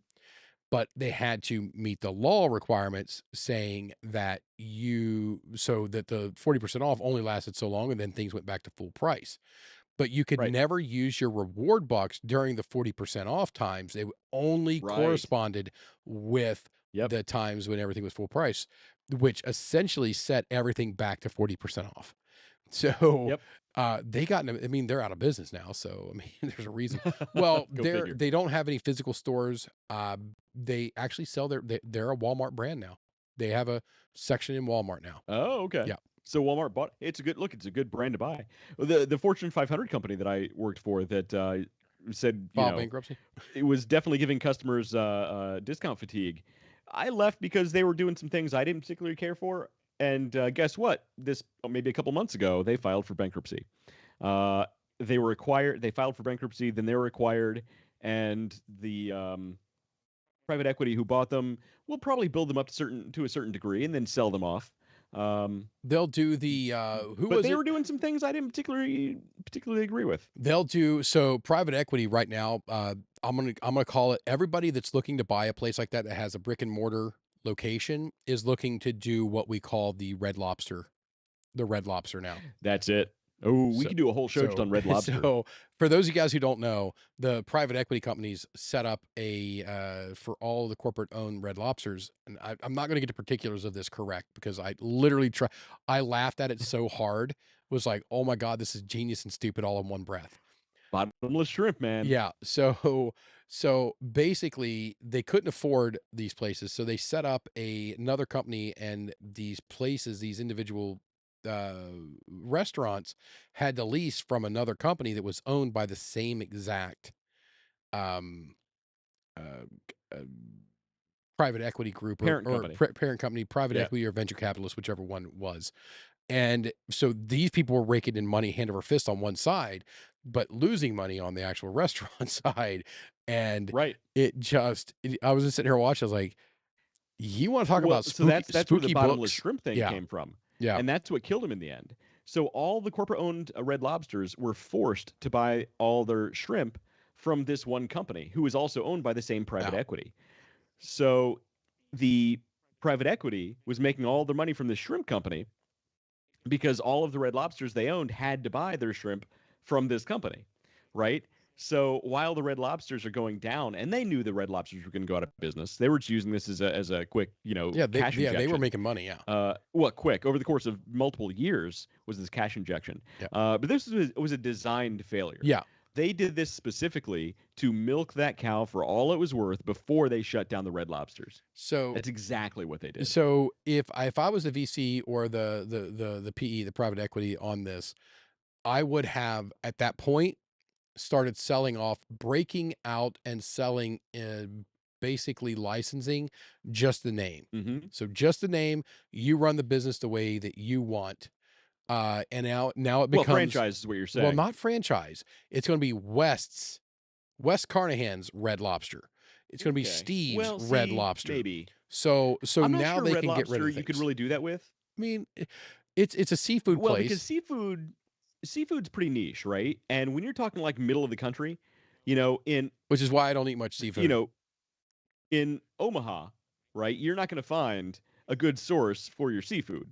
So a chain like Red Lobster, I think they actually need to go through really specific, distribution networks to be able to source the seafood. So I'm not sure that would even work. I think it was a dying franchise. Yeah, I'm just that looking at PE how you bought get it how do you and get said we're just going to milk this thing for all it's worth, man. well, that's what I'm saying is how do you get money out of it on the way out?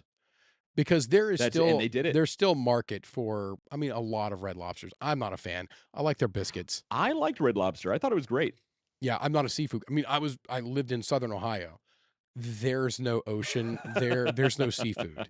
So the closest thing to seafood we got was Long John Silver's. Okay, so Right, yeah, no, when you eat it, and I love some Long when you John eat a Silver's. seafood place, any seafood place, you're not supposed to think too much about it. Yeah, That's so, the problem. So You're not really like, for Long John Silver's, I eat the chicken. oh, I love Long John Silver's, man. Long John that Silver's fish, chicken, man. I just love it. Oh, it's so good. Long John. I can tell you some good stories about Long John Silver's. I love Long John Silver's. It's All good right, stuff. Good stuff. Bullet point number So- 3. jeez. So we've actually kind of talked about a lot of these. We're going to skip through, and we're basically going to talk about the last one essentially, which is communicate confidence. One of the problems that you have when you actually discount your price, when a customer talks you down out of your price, that basically on a subconscious level tells the customer and tells you your product isn't worth what you were asking in the first place. Yeah. It talks about communicate confidence. You're losing confidence in your product, in your service when you lower your price. It does this for your customer, it does it for you. Not just perceived value, but confidence that it's even worth that at all. And you need to remain confident in your price. Like David said, you need to raise your price, if Yep. anything, just to experiment with it. There's a book that I love, and we've talked about this in the past, which is Influence by Robert Cialdini. And he tells this story in this book, and I've told this story here before. He had this an acquaintance that he knew that had a roadside shop in like New Mexico or something, and this lady had all of this turquoise jewelry in her shop. And turquoise in the desert is like, is like sand. It's like sand It's in the worth desert. nothing. It's everywhere. Yeah, right? I need some turquoise, by the way. I do. I But, need it for a some lot of of my tourists, guitars. a lot of tourists came in, and it's fine. It was in there. It'd been sitting, on the shelf forever. She couldn't move this stuff. And Heidi Miller just joined. Hey, Heidi, how's it going? What up, Heidi? And so Robert told her, and he's a marketing genius. This guy, It's he almost told as her, good look, as here's us. what you got to do: raise your price. Take something that's worth that you have on the shelf for $20, mark it up to $200. She's like, you're crazy. What are you talking about? I'm never going to move this stuff. He's like, no, mark it up to like $200. Put it behind Mark up to glass. 100. Put it behind glass. Mark up the price. Jack the price up as high as you possibly can, and just see what happens. Don't even advertise it. Just see what happens. And after a few months, she came back to him and she was like, I don't know what happened, but we can't keep this stuff in stock now. People were eating this stuff up. Tourists were coming in and looking at this stuff, and they saw this remarkably high price. They saw it behind glass. They perceived it as being a high value product. Heidi says, hello, Dave. Happy Halloween. Hey, I think hold And now, on a second. I requested water to be sent out to me before the show started. Around this side. Well, maybe I was wrong. I was thinking that finally is somebody brought terrible me. service. I think finally somebody brought me water, and now I'm thinking no. Ah, That well, is terrible. Do not tip your waitress at I'm that not going place, to. David. It's awful. Awful service. I'm not going to. They suck. All right, behind glass, $200. Can't keep this stuff in stock. She can't keep this stuff in stock. And she goes back and she says, what happened? He's like, it's the perceived value. It went from being a discount product to being a ultra premium product. People don't appreciate, like we mentioned, they don't appreciate discount product. They want to look twice at a discount product, but a premium product, that's something they want. They need that in their life. They want to pay more for it, and they're going to show all their friends, they're going to show all their family, and all their family is going to say, how much did it cost you? That's amazing. That's beautiful work. Yeah. That's a beautiful piece of jewelry. And they're going to get the compliments because their friends and family are going to know how much they paid for it, right? Versus if you pay $20 for it in a gas station, they're going to say that's crap. You Yeah, you got wasted that your money on you got that that from a garbage. gas station? So the perceived value, the confidence in your product, having a premium product over a discount product. Like David said, never lower your price. If anything, raise your price. Yeah. Yep, all for That's that. going to make all the difference in the world. There's a ladybug trying to drink my liquor. Nope, That Mr. smart ladybug. Mrs. Ladybug, you got to go out there. The E.H. Taylor is only for me. So that's what I recommend. Raise your price. Never, ever, ever discount your price. Because you know what? You don't want that client anyway. You don't want that customer anyway. Yep. You want the premium customer who's going to appreciate what you have. So and it's gonna suck. It's gonna suck turning customers away, especially if you haven't had one in a while. Yeah, it's gonna suck turning clients away if you haven't had one in a while. It's tough. It's tough to do that, and it's a learning curve for you to turn a customer away. If you need help with that, call me. I'm really experienced at it. We invite them to shop elsewhere. We invite them to look elsewhere. That's what we call it. It's not that we're telling them no, it's, we invite you to look elsewhere. I've had a lot of people like, oh, you guys are too busy to take my work. I can just take my work elsewhere. Like, that's exactly what I'm telling you. You're not misunderstanding me. That is exactly what I'm telling you. I am too busy. There's too many other important things, not even necessarily important, but there are too many other things that I'm not going to have to jump through the hoops. I'm not going to have you hassling me over every nickel and penny.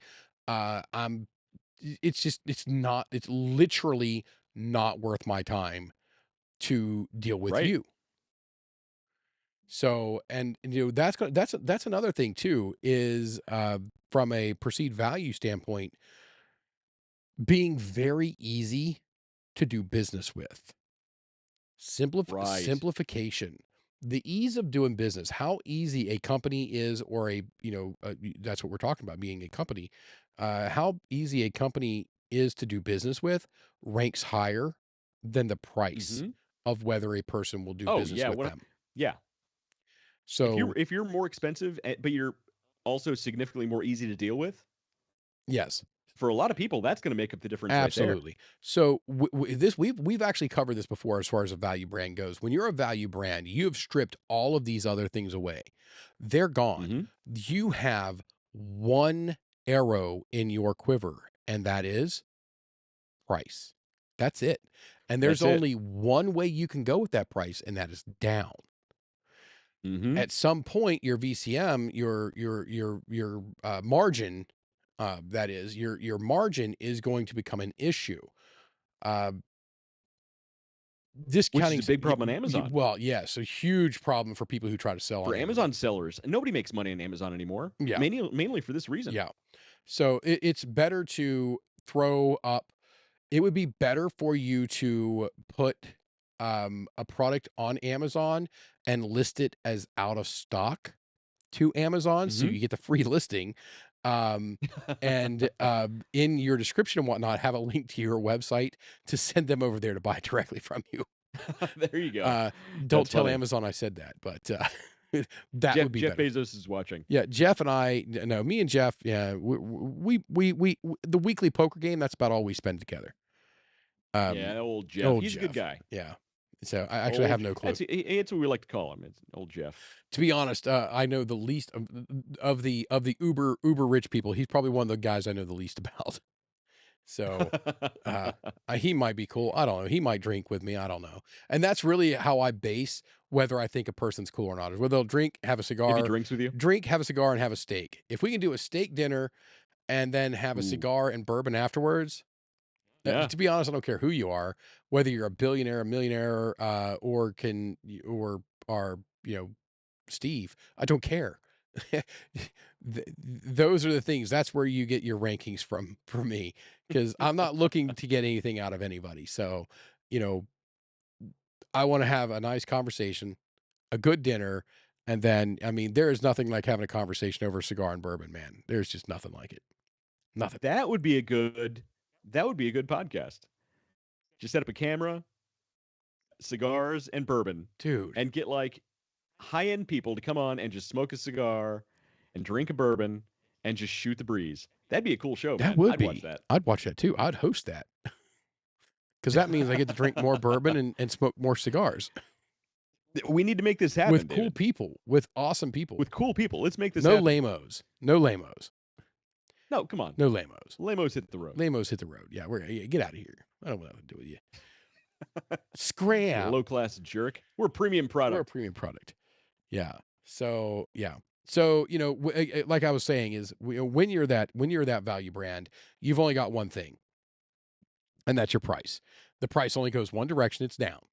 But when you position yourself as a premium product, you bring the ease of doing the transaction, you bring the selection, you bring the knowledge, you bring the subject matter expertise, you Mm-hmm. bring all of these other things to the table. Let's say you're in a business like I am, and you bring the technical support, you bring the all of this stuff and the customer service and all of it. I'm a huge Mm-hmm. advocate for excellent customer service. You bring all of that to bear. Mm-hmm. When people go, you can't compete with them. And I'm like, ooh, wait a minute. They can't compete with me. They've got this. I've got all of this, Right. and they can't do it. If somebody goes, well, I can just go buy it cheaper over there, then go. You've got the web. Do you need the website address? Right. Yeah, you're more than www.cheapshit.com. welcome. If you want, and that's what it comes down to. Be like, look, what is your so you're in a certain industry that deals with setting up safety materials to protect other things.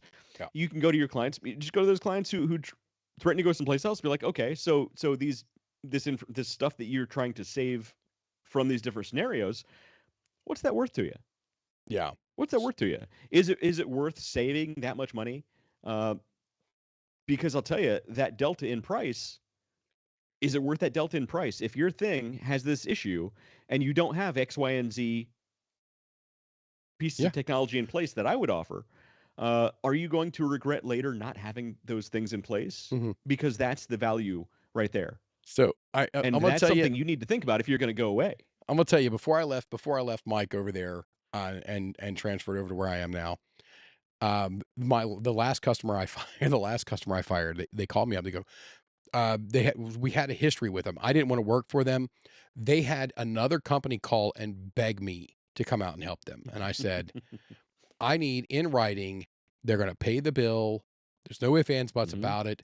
We've not touched it. We're not issuing warranty. We're not doing anything. We're going to come Hmm. out. We're going to do an investigation, get the system back up and functioning, and then you're going to pay the bill. So he went back. Hmm. They liaised. They said yes. They agreed to it. What's your hourly rate? We're $150 an hour. Okay, great. Hmm. So we sent a technician out there. They're like, hey, we need a couple more people. This is a big issue. They've got major problems. A lot of buildings are out. These are people that live in these units, and they're going through and through and through. And we had a several. I mean, we had a lot of hours on the site, and I think we had up at one point up to 4 people on the site getting this thing wrung out and back up to functioning. The lady had the kahunas to call me when I sent the bill. When we sent the bill, it's like, you guys said it was $150 an hour. Like, yeah, it's $150 an hour. There were 4 people. That's, it's $300, $600. It's $600 for, every hour they were there. It's like, no, no, no. You didn't say that. You said it's $150 an hour. It's like, so Uh, you want me to charge you $150 an hour for one to get, person or 4 people? It's like, or well, yeah, that's you got what you 4 people said. out I said, there. here's the deal. I'm going to rewrite my invoice. I'm going to charge you Right. $150 for the hours, the grand total of hours that we were there, for one person. And you're going to pay it, and you're never going to freaking call me again. That's it. We're That done. is it. And we're Nickel and walking dime away. customers are not worth your time. So I never wanted to drive. It's a 14-hour round trip from my house back to see Mike. It's 14 hours round trip. No, I never no. wanted to drive Oh this man. trip more. When I'm on the phone with him one day, because we stay in pretty good touch. But he calls me, he goes, hey, they didn't pay their bill. They didn't pay their bill. Then Of they had course they didn't. that even though I lowered it to just a one flat rate for all those people, they They didn't pay still their didn't bills. pay it. They still didn't pay their bill. So they called, they had problems. Nobody else could fix it. Nobody else could fix it. They called begging, begging, begging, begging, begging, begging. And they're like, and Nope. Mike's like, you've got an outstanding bill. I can't do anything. The system will not allow me, which is bullshit. But the system will not allow me to generate a service Right. call He to is a the place that, system. yeah, we are the system.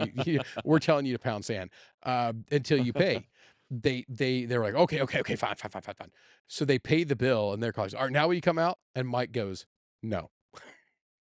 No.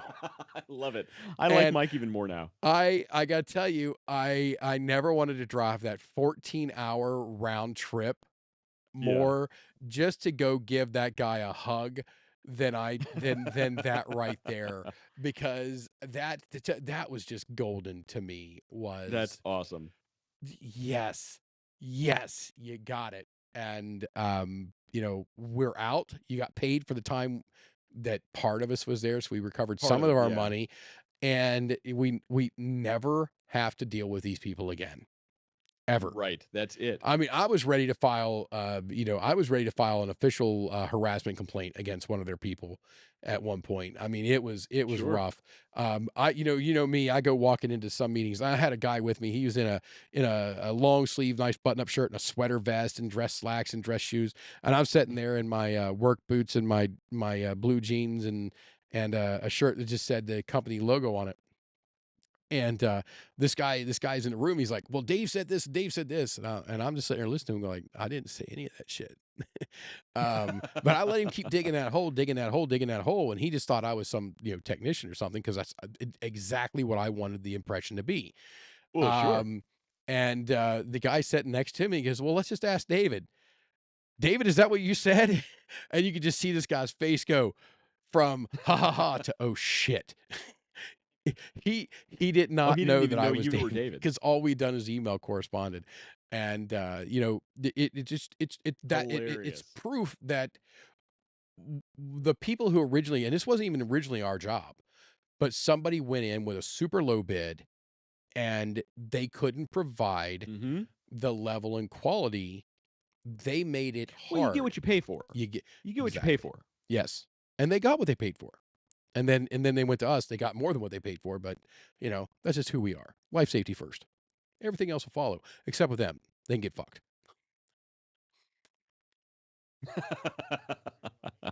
That's your Yes.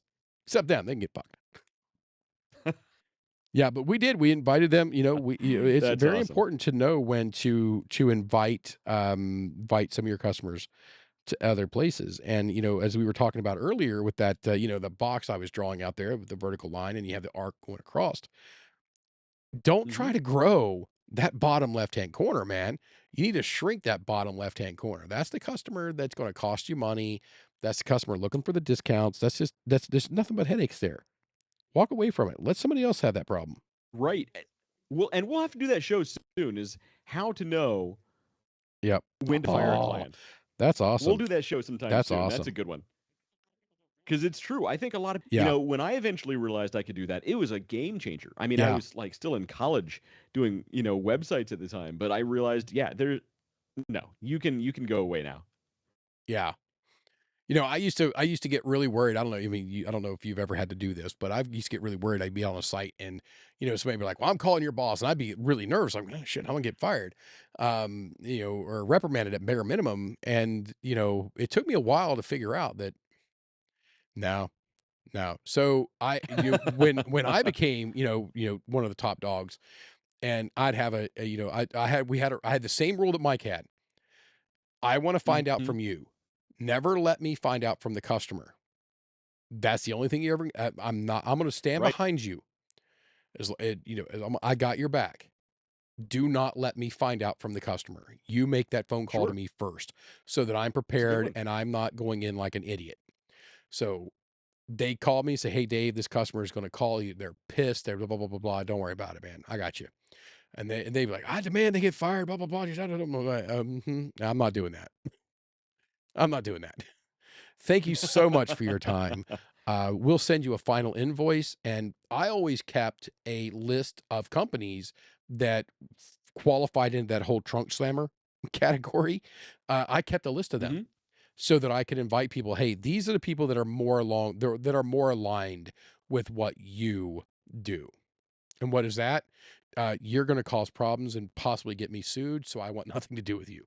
Go sue one of them. Have a good day. Right, that's exactly it. Yeah. No, definitely, and that's why we'll do that show soon. How to know That's a good when to fire your clients. When to fire your clients. That's a good one. That's That'll a be a good really show. good one. That's a really good one. There's a lot of use across a lot of channels for that. A lot of Oh, markets yeah. and a lot of disciplines that really need to understand when it's time to fire a client. Yeah, that's Mhm. good. Yeah, you're The gonna say baristas and the little fast food places, they got it great. I'm never shopping here again. All right, have a good day. Bye. exactly. Exactly. And yeah, and that's the funny thing is, early on in my career, there are times when you take a side job doing this or that, and it's almost like relaxing, comforting, being in one of those roles to where like even if hypothetically, if somebody did complain and you got fired, you kind of don't Yeah. care. You're like, all right, that's cool. Have a great day. And man, I that was one of my favorite things when I was in those roles. I forget the context when my mom told me this, but it kind of changed the way I thought about a lot of things. Is you don't need to get mad at people. What you got to do is kill them with kindness. Be as nice as you possibly can, and it's going to drive people absolutely crazy. Kill people with kindness so they can't say you're being rude to them. What are you doing to my screen over there? So I just so you froze. I was over here wiggling my arms and stuff, being like, all right, is it coming through live for me? And it looks like you're froze up again on the thing All right. here. So you must it I think oh, it's 10 Skype is o'clock. getting all So you wonky have with us again. AT&T, you're in Central Ohio. Every night when I had AT&T Uverse, At 10 o'clock, Mhm. I hit this major slowdown on bandwidth every They do freaking this. night. They throttle at different times. About 2 AM is the Ooh, worst. So I like to work at night, but when if you ever hit 2 AM, you can't do anything. Everything ugh, shuts down. It's nuts. And then you like, hey, I work from home during these hours. I know for a fact you're throttling at these times because every single night at these yeah, times, the speed yeah, just falls off. falls. They're like, oh, we don't see any reason why I could do that. We're looking at our stuff right now. It never does that. I'm like, bullshit. Yeah, You're either stupid, incompetent, or you're lying to me. yes, One of those three things because yeah, it's pattern track. so yeah, I So desperately need to change away from AT&T. It's the worst. AT&T Uverse, you can go to very bad places. I have nothing nice to so say to you. so I have Spectrum, and I had Spectrum over in Ohio. Um, and I used to have a device hooked up to my house that was a life safety repeater, basically That's for right. fire Yeah, protection. you told me about that. And every time there was a miss, I mean, didn't matter if it was a 1 second or 2 second outage. I got multiple emails about it saying, "Hey, you're disconnected. We're Mhm. relaying, we're channeling back to this other thing because we had failover stuff, so we could flip from one service to another." And they would, I could see them. I'm like, "Hey guys, we're having major problems now." It was Uverse was a big issue. Then I Mhm. tried Wide Open West over there. I don't even know if they're still in business. Yeah, The Wide Open I West have no used to advertise idea. like 600 megabytes a second over there. I have a They used to advertise, yeah, like always up yeah, time, yeah. and The ping I rate on them is ridiculously right. slow. So you might have 600 megabytes, but you might only have that for 10 seconds every minute. So it Right. would just go bananas. So I had Wide Open West for I think it was like less than a week. Less than a week I had Wowway over there because of how many. I mean, I was hundreds and hundreds of emails. And I called Spectrum up. I was like, "Hey, I need this and I needed a static IP." So I was a business account for them over there. Mhm. And it was there were some benefits to having a business account, but um once I switched to Spectrum, if I got 3 emails in 60 days, that would have been a lot. I mean, it was just Spectrum was so because we have a huge data center, a huge hub right there, so our connection Mhm. was pretty freaking good. Um, the uptime is amazing, the speeds are amazing, and it just functioned, and I didn't have to I need worry to do about it. something different. Yeah, I would look at Spectrum. You guys have them over there. The data center's right there. The local data center's right on 315. If you're heading south, look over to the right just before you get to the I know 670. where It's it right is. there. I know. I know where it is. I know where it is because I've had to talk to them. Years ago, I had Time Warner, Yeah, who was Spectrum which is yeah. before it was Spectrum. They rebranded to Spectrum, and I know where their data center and all their offices are because I'm constantly trying to talk to them because Time Warner service was genuinely the Was it worst the thing in the internet or world. or It their was when you die and go to hell, you're stuck on hold talking to Time Warner people.